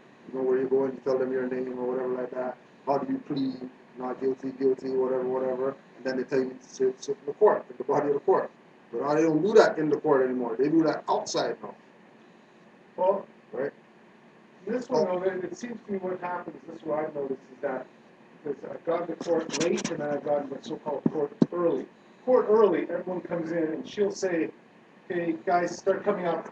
People coming for tickets. And she's like, and so what they're doing to me, this is sort of like, what's the term? We're trying to ascertain who's going to fight and who's not. Right. So they're already sort of, okay, we got 100 people. 85 of them are going to plead guilty. Right? So then the 15 that aren't, she then sort of tries to threaten the rest, tell you this is all I got to do. So then, so I don't know where you go. No, go ahead. Okay, so then the 5 of them who are all pleading guilty come up. Sometimes they got the interpreters in there because they got to cover all this stuff. They got to tell you the judge is saying, well, if you're pleading guilty, but this means you're pleading guilty and you can't come back. So this is the disclaimer that they give you, which is saying that even though this is unlawful and illegal, as long as you agree to it, it's your energy, right? So I started to say, well, this is good. So they got rid of all those people, and then there was two of us. The one brother with the $500 ticket, and me left. So then she turns to the judge and says to the judge, well, what do you want to do? So at this point, I realized that they've got some little game going on, where basically they want to do a double take. Now that you got rid of everyone, let's make sure that these guys really want to fight. So the judge says, okay, 15-minute recess. She says, okay, I want to see you two outside. So she goes outside. She sits down on one of the benches outside, and they pull a table up to her. She then becomes the judge. She then calls over the parking guy for the one guy, and he starts to explain why he wrote the ticket. So the other guy jumps in and says, no, wait, and she shuts him up, and automatically she's like, listen, I'm the one, this is my witness, and I'm interviewing him, and you be quiet, and I'm going to hear from him, then I'm going to hear from you. So I realized right there, she's prosecuting, she's being the adjudicating judge. and prosecuting. She's adjudicating and being the judge right there. The gentleman, the European, looks at me, and I give him that look like, this is bullshit. Right? So anyways, the guy marks down the thing, that little piece of paper, he's drawing on all this stuff, she's drawing on all this stuff. He's being real polite now. So he says, well, listen, this is what really happened. This is what really happened. And then the other guy comes in and says, no, but this is how it was. She's like, well, listen, no matter what, all I have to do is prove that you were parked here, and this is going to be $500. This could be technically $500. So then I think so he sort of wants to argue, and he says, well, really what I want to do is I want to plead guilty with an explanation. So right there, too, I did that one before, and with me, when they pulled me up, I wanted my explanation. They didn't even hear my explanation. Right, they just said guilty, $20 up to $60, and that was it. Right, so I realized that was a scam. Yeah. Right? The scam was when you say guilty with an explanation, you're done. They wait for you to say much, guilty, yeah. and then they just go Once ahead. you say guilty, you're done for it. Yeah. That's right. Well, so for me on that one, this was a learning curve, right? And this is what I say to all of you. But unfortunately, what this is, I call it verbal poker. You're going to go in there with a guy who's a master sort of orator, or has at least had practice. I'm sure this is what they do when they go to their schools. So you got to understand that you on the street, on the block, you've never had this.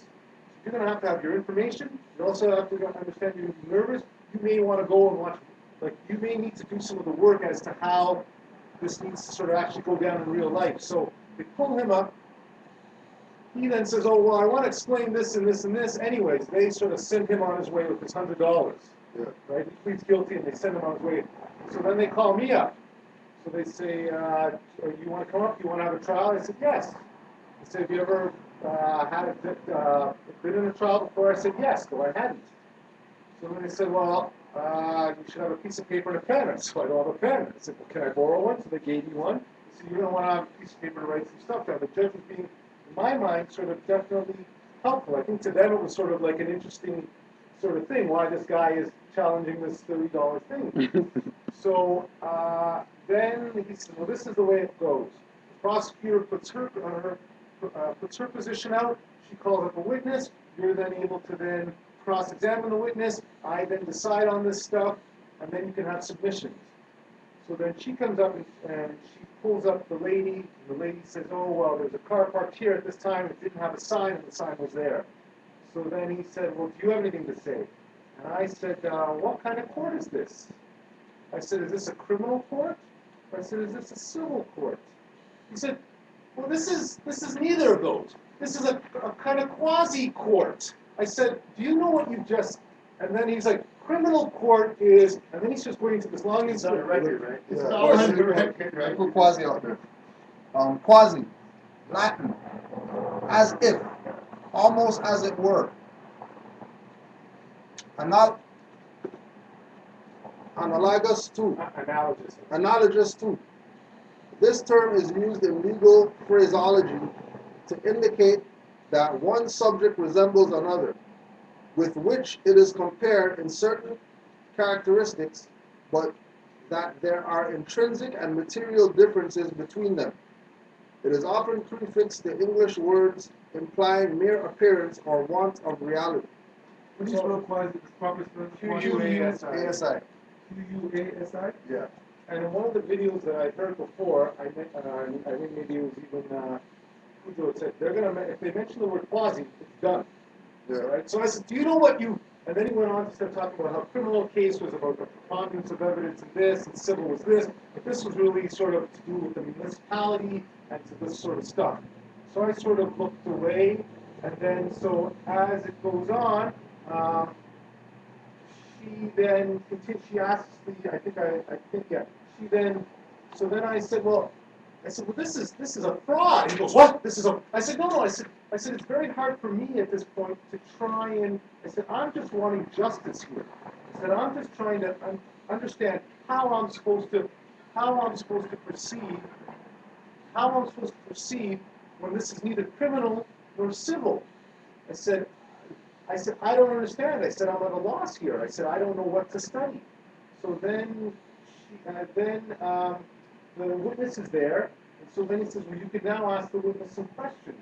So then I said to the witness, this is the lady in the parking, she's not in uniform right now. I realized I could have asked her, because she, at this point, is just in casual clothes. So to me, that's even another sort of form, because if she's in her duties, she should be in her duties, right? Uniform, Police right. officer's not going to be in his casual clothes when he's Right. So ultimately, I then said, do I have a contract with you? He said, no, you don't have a contract with me. I said, well, do you have a bond number? I looked, so when the judge had said quasi-court, and I said, well, do you understand what you said? He got real dry.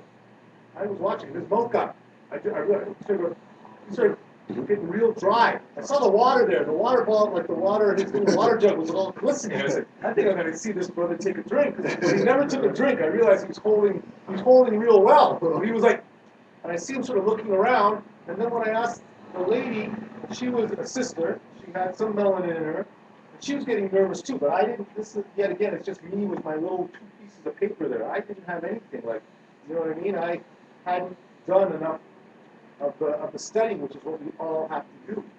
So then I said, do you have a bond number? She goes, no, I don't. The prosecutor looks at the judge, and they both sort of like sit back. So I realized, so then I said, okay, and then basically those are my 2 questions. I had nothing else. I said, well, Your Honor.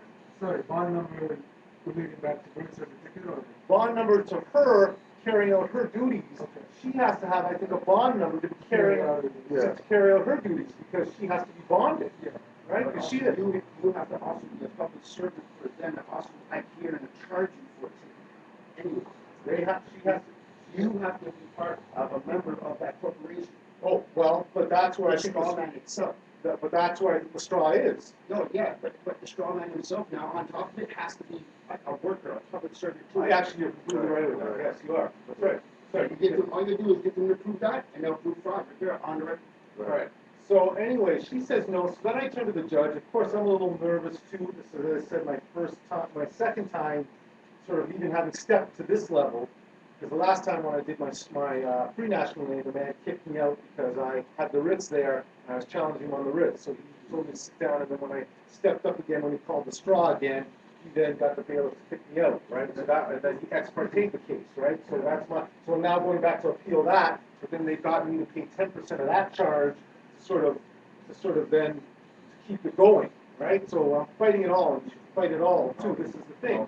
So then I said to the judge, I said, well, listen, on these grounds, I think that this ticket should be thrown out. And then he sort of sits there and he says, well, I have to say that I believe that the prosecution has proven their case and that I'm going to find you guilty. And I'm sort of looking out the window, sort of not giving him what I would call the respect. And so then he says, well, any submissions from the prosecutor in terms of the charge? In terms of the penalty, and the judge says, I think that in light of this, we should take this as a guilty plea, as if I had originally come up and said guilty. Now, 90% of the time, when you're looking to take them to the rack, they're going to charge you court costs. That's their natural response, right? Oh, you want to screw us? We're going to screw you. We'll screw you. 42. Yeah. So he says the $30 ticket he reduces. I'm going to give it to you for $10. So then at this point, I'm upset because he's basically, this is fraud. So he says, well, do you have any submissions towards the penalty? And he's like, oh, are you working or what's going on? I said, well, I'm unemployed. And he said, what I'm going to do, in the case that you're unemployed, was I think what I'm going to do is I'm going to find you guilty, but I'm going to waive all the costs. And I was like, okay, and he's like, well, we found you guilty, but you're not paying anything. So I'm like, what the hell is this? I didn't say what the hell. They need a way out. They need a way out. Right. They need something. Exactly. Well, but they also need the way in, which is to prove they can't have actively on, they can't actively be admitting that they've done anything wrong. Right. Because that's grounds for appeal. Yeah. So, but what he figures, this is the way out, is he's figuring is that I'm just wanting to sort of stick it to them. So that I sort of won my moral victory, and they've got their moral victory. Right? The moral victory is you don't have to pay anything. Yeah. The moral victory is, hey, I found him guilty. Yeah. Right? Yeah. So ultimately at that, I just said thank you and I left. Right. But I'm going to get the transcripts, and that's going to, in my mind, be part of what I think is the basis for what all of us need to do, which is to start to collect this, because and I was going to push him more on his quasi stuff, but what I realized is that when you're in the corporate name, you can then be held in contempt. Well, you can be held in contempt at any time. But that what my feeling is that if you start challenging him on that stuff and say he's not a judge, then he can say you're in contempt, right? I just want to, didn't claim or state your nationality. Well, the reason why is because I had a whole bunch of tickets from about 5 months ago that when I went and I put my UCC codes on and signed in my straw name, that I was hoping that these UCC codes, which are connected with fraud, would have sort of just canceled these tickets out. Well, another brother here said that that's what was working for him, which is part of the whole thing too, right? There's a UCC code for doing business in corporate names, and those UCC codes should protect that. Well, ultimately, this corporation of Toronto is not doing that. They're fighting this. So I had fought another couple of them, but what I realized was printing costs, registered mail costs, were costing me more than some of the tickets themselves. So these ones, I got 2 of them. I spent all this time writing all this up, and That's another avenue they have to do. Like again, you see, flood them with paperwork. Don't want to flood you with paperwork, and it make you flood them in turn, and then kill your pocket out. well, that's right. Right, exactly. That's right. So that's so on those last ones, I spent $100 for a $300 ticket on one, and a $60 and a $30 ticket, I think, on another or something. So right there, I spent $130 already. That's even before, and this is the other one that I'm going back to fight, which I then have to pay $30 for to then have the right to fight them again. It's always in their power, right? As you understand, because you're in their jurisdiction. So then what happened was on this one, the cases were there, and I said I didn't have time, or I didn't have the heart in me to put up these writs again, to fight again, if you understand what I mean. And I was like, well, just in that momentary thing, I was like, oh man, I got to go spend an hour at this library to change all this stuff, and then I got to spend $30 on the $30 ticket, which again, I mean, it's for the point of it, but then again, it's still my energy. Yeah. Right? So if I'm spending 30 on the energy and I beat them for the 30, then I sort of beat them, but I still paid the 30. Right? So on this one, I want to consider that the ethers and the energies were with me, but on this one, he says, well, just go in on your straw and fight. And what I realized about traffic court, it was neither. It's neither criminal nor civil. So right there alone, there was that point. Now, obviously, yet again, they're still going to railroad you, but at this point, I got him on the record claiming this is a quasi-court. How long ago was this? 2 days ago. No, because I was just wondering, because usually after they find you guilty, in the straw system, they send you out a notice Right. saying that You were guilty or whatever, and what you Like were. they told you, and you have 30 days. Did No. he ask you that? Or, well, obviously, because there's no money to be paid. That's but don't you get it? They figure that that's going to be fine for me, though I don't know. I mean, who But knows? you should probably still get a notice in the mail saying That's that you're working, so you gotta kind of Yeah. follow up on You're that. completely right. Yeah. You're completely right. Something in Because writing. what happened was the other one that they And the fact that guilty is there, Yeah, they no. gotta notify you. Of course, but the other part It's not is, like it was withdrawn. when they ex parte the other case, they sent me, within 2 days, they sent me the file that said you owe this $300. Right. So you are right. So there may come something on Monday. Something might come, yeah. Or, you never know. Or they because just expunge it altogether. Or because they are, well, I don't know if they can expunge it because they found me guilty. And I still may Yeah, want that's to what I'm fight saying. the fact that a guilty plea at all. Like that Yeah. could be technically my right. Yeah. And she may want to fight, technically she could maybe want to fight the fact that I didn't get any money, so she Right. agreed at that time, but the prosecution always has a right to to appeal To to, appeal to, right? yeah. Remember that, right? So it goes both ways. Ultimately, she's not gonna, because they're together. Yeah. They're probably just hoping I'm gonna go away, right? But this is nothing big, but this is the beginning of the beginning of what this is about. Actually, in the criminal code, in the Canadian criminal code, it says that the burden of proving innocence is on the defendant. Really? The defendant. Right. And the prosecutor can't by no way even say anything after you've proven a lawful excuse to why you're being charged. Did you know that? You can't even say anything. Right. After you've proven that you're innocent? After you've proven a lawful excuse I see. of why you need an exemption, a proviso, Right, or... right, right. Well, that's when she turns to her boy, the judge, and he then rules in her favor. Right? I'm just saying, I agree with you there. She probably, Yeah. that is probably law. But ultimately, the deck is stacked. Yeah. Right? Yeah. That's the real problem. They're right? gonna try what's called a trial. That's right. So they're gonna try you. That's right. And it's up for us to try try them. them. Right. Right. But ultimately, too, what you realize is it's the rest of the coercion that they have you That under, they have, with yeah. the fact that if you've got a different ticket, right, then what they're trying to do is, as I said, the European brother before me, they're saying, well, we could get you with $500. So you're looking at your pocketbook going, can I have this ticket for $200? We're going to reduce it to $100, or it might be $500. That's threat to arrest coercion, right? So you're thinking, okay, I better. But now, what I do understand, and this is what I've heard, that they have the right to try all their trickery. That's what I'm saying. That's under, like, there's no. But if you bring them to the international courts, proving what they just did, That's right. okay? It's your opinion. You're just gonna go through it. That's Either right. They're gonna try, they're gonna show you 48 hours in jail, they're gonna show you their 24 hours That's right. sometimes, you know? That's right. But just, it's Hey, I'm not. I'm waiting for the transcript. Exactly. That's what it is. So yes, at this point, you do have Right. a case. Right. But ultimately, what I'm sensing, and this is where I think we're at, what I'm wanting is I'm looking at this more in a class action sense of trying to get all of us there because it has been going on for time.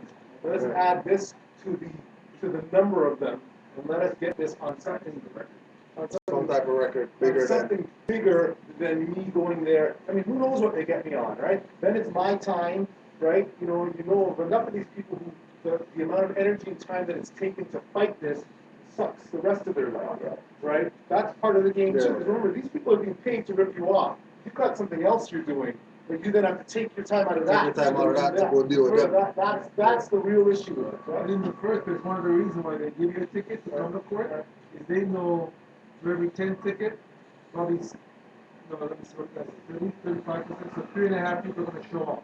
Right. So they already won on 7, so they're taking your time. Well, that's right. And what they know is about the Because other I have a seven. rule, any ticket, I show up. Let the cops show up. Yeah, for sure. But they're now showing up because they know this is a Yeah, money because game. they know But it's- the other They're issue showing is up too, now. the other issue is too, of the 7 people that are showing up, they know 5 of them are gonna plead guilty to Yes, the reduced that's Right, another- right, trial. right. So they really don't, and then what they do is they give you one more chance Yeah. afterwards outside. That was the second time when she pulled me out, she tried her strong arm techniques. Right.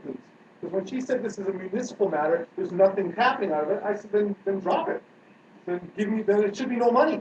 She didn't want to drop it. So what you realize on top of that is these people are still continuing to push the matter, Right. right? That's what makes me think this is really insidious. Because at the end of the day, okay, you know it's wrong. I just called you that it's wrong. You're still going to come on this? You know, at that point, the prosecutor step up and say, you know what, we're gonna throw this one out. No, they want you up there, right? Right. Now, And I- just to add on, that you said they said that it was municipal, Yeah. right? Oh Municipal. yeah, he went into some long-winded thing about how this was under Toronto, it was really about the municipality. Right. And another thing that I wanted to show you, I had one ticket on, just gonna hold that thought there. I had one ticket on Bay Street, and I had one ticket just off of Church Street. The one ticket that was at Bay Street took me up to Markham Court, Yeah. which was, so I'm at Queen and Yonge. Queen and Young, which there's a court right there. Right there. They sent me to Markham, which was Shepherd and Thing Yeah. for 9 o'clock. And then the one on Church Street, they sent me for $30, Yeah. which was right downtown at Old City Hall for 10:30. Right. So what I believe is that's, not both in the same day, but what I'm saying to you, but both within the same week. Right? So you know, I mean, they know all this, they've got all of that stuff. Right. They can make, well, 100%, right? If you gotta travel, an hour and take a day off work to fight this, you're probably gonna pay it. Like that to me are the levels of this. So now that I've realized, But our expert. well, that's, go fight it. no, but the issue is, and this is what I say to all of us, really, we have to get it in our mindset that this is a fight. I'm just letting you know this right now, that they've been bullying on the block, and the only way to call them on this is you have to step up and show that you're tough. If not, everything's been set up against you. The fact that you're under their licensing, all that stuff is robbing your energy, doing all that stuff. It's time, you have to understand that this is greater than just paying the money. This is about saving our nation. Yeah. That's really what it's about, right? That's what I realized. I don't care what I get now. I don't care what I get now. I'm going. So there was a couple times I had one ticket that was $30 that I was going to make $250 in the day. So you have to sort of weigh your thing. And on that day I went to work. No, it was a $400 day that I made. Yeah. So I went to work. But that one sort of ate at me too. Yeah. But I realized that they got you. So you go to court to fight this. You may get $10, but you just lost $400. Right? It's still fiat, but right? Right. So Municipal corporation. A public corporation created by government for political purposes and having subordinate and local powers of legislation. An incorporation of persons, inhabitants of a particular place, or connected with a particular district, enabling them to conduct its local civil government. And municipal, in narrower sense, it means pertaining to a local government unit, commonly a city or town or other governmental unit. In its broader sense, it means pertaining to the public or governmental affairs of a state or nation or of a people. Right? So we have the quasi jurisdiction is created by these so-called municipal corporate people that are exercising powers beyond their scope. Right? So, being that their activity is colored, we have to also expect certain things from them. We have to expect them to go the route of try railroading. Because that's just what municipal corporations the do. biggest thing to me, what I've realized is that they know that 8 out of 10 of those people are going to say guilty. Right. So once you agree to the fraud, their karma is done. Hey, this is bullshit, but I'm saying that it's bullshit, but are you going to agree to this bullshit? Yeah, it's bullshit. Okay, then it's done. Or what they do with that little free trial that they keep in a lineup for. Yeah. Oh, I could reduce it to a lesser charge and no points. So a lot of people get excited about that. Right. My No insurance points, doesn't yeah, go no up. insurance, yeah. So they run away. So those are little tricks that they are using. Right.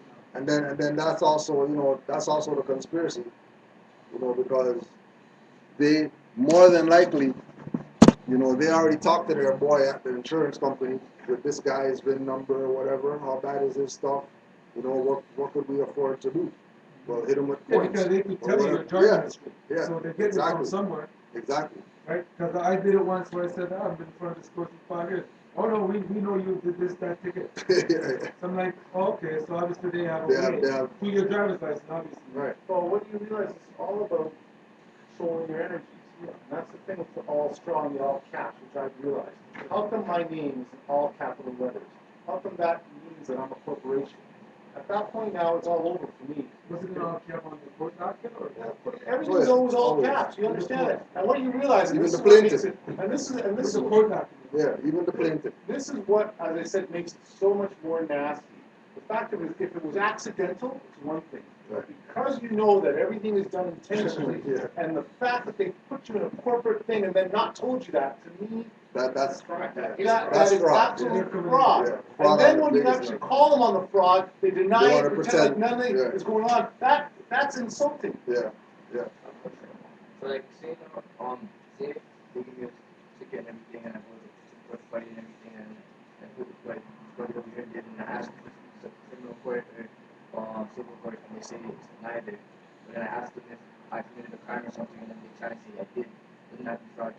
it's not criminal court. Right, for sure.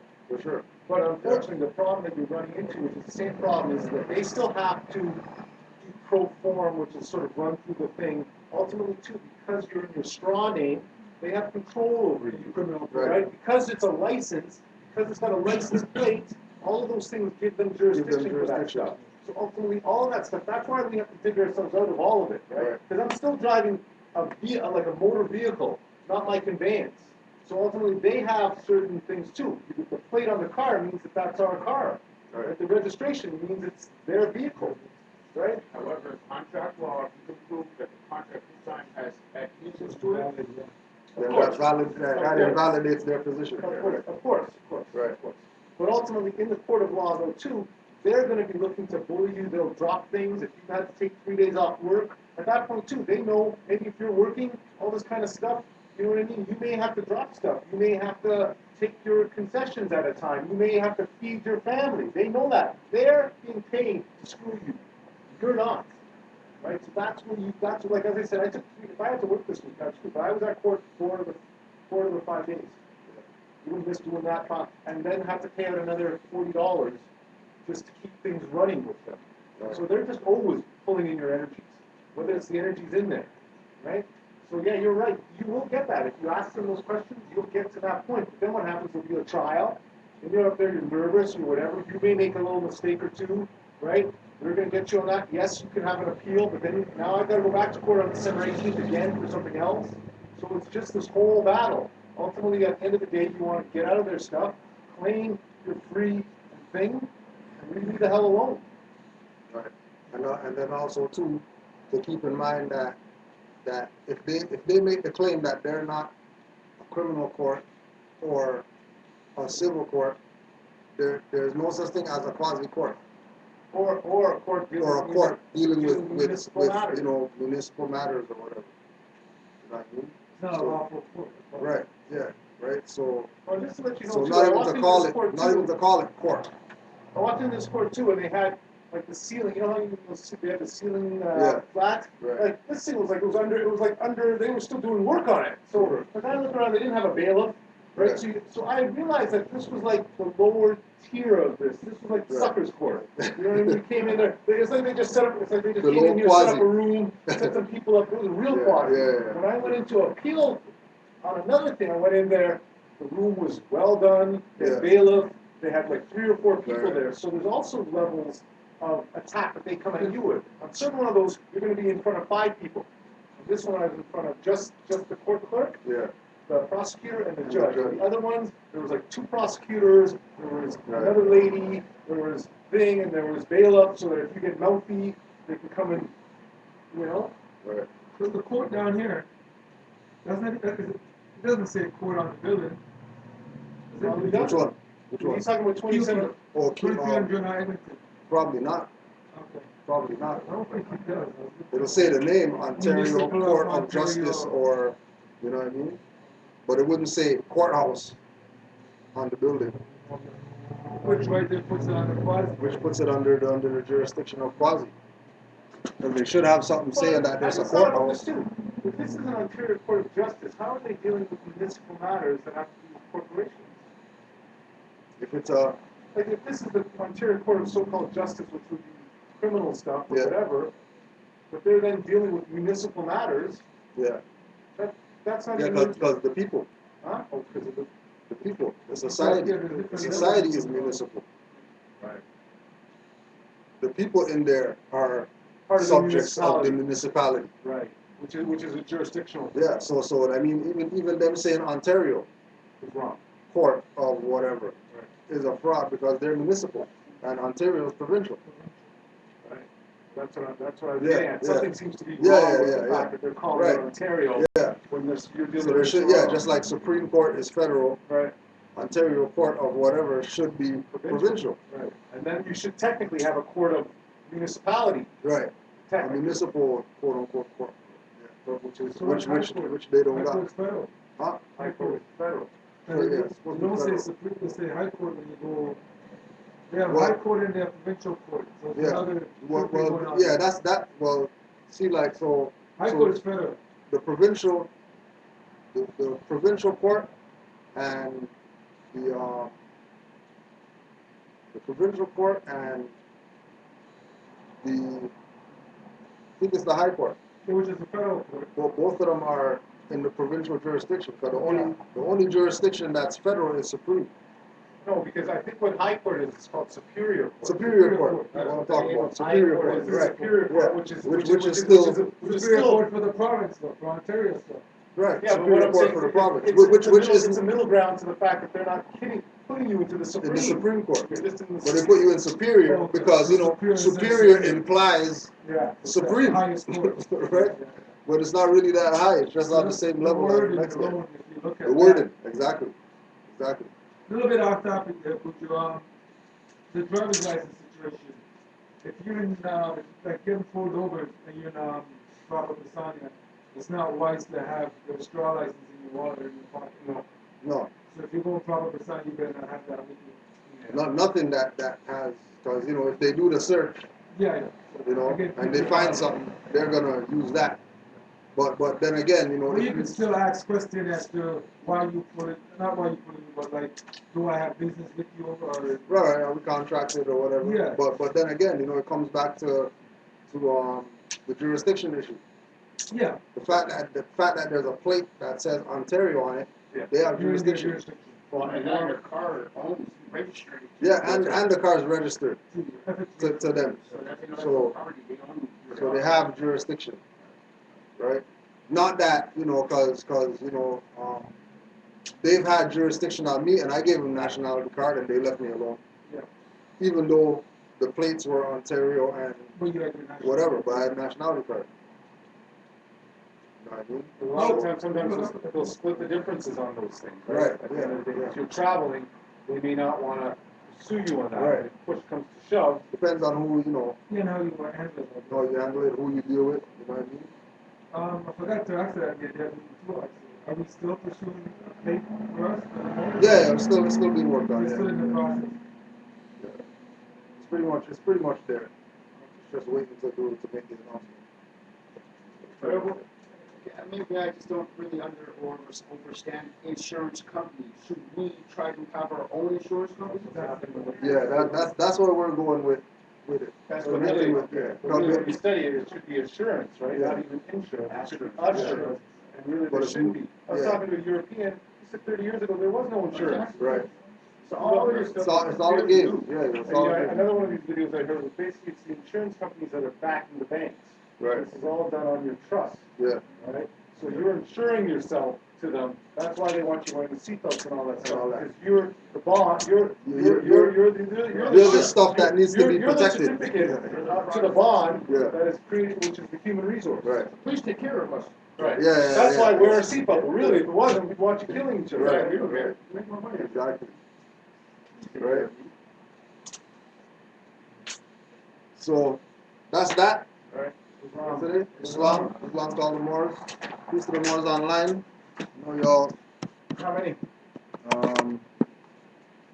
9. I think it was flicking between 9 and 11 or something like that. But yeah, not bad. Not bad. Yeah. Right. So we just close out with the prayer, and we'll be here for a couple. This building. So we can rise and close out. Face the east, 5 on the left, 2 on the right.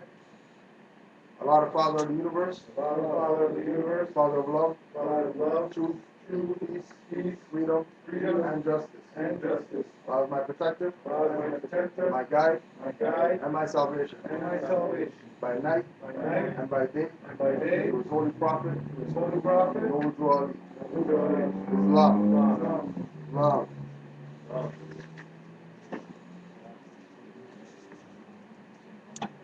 Ah,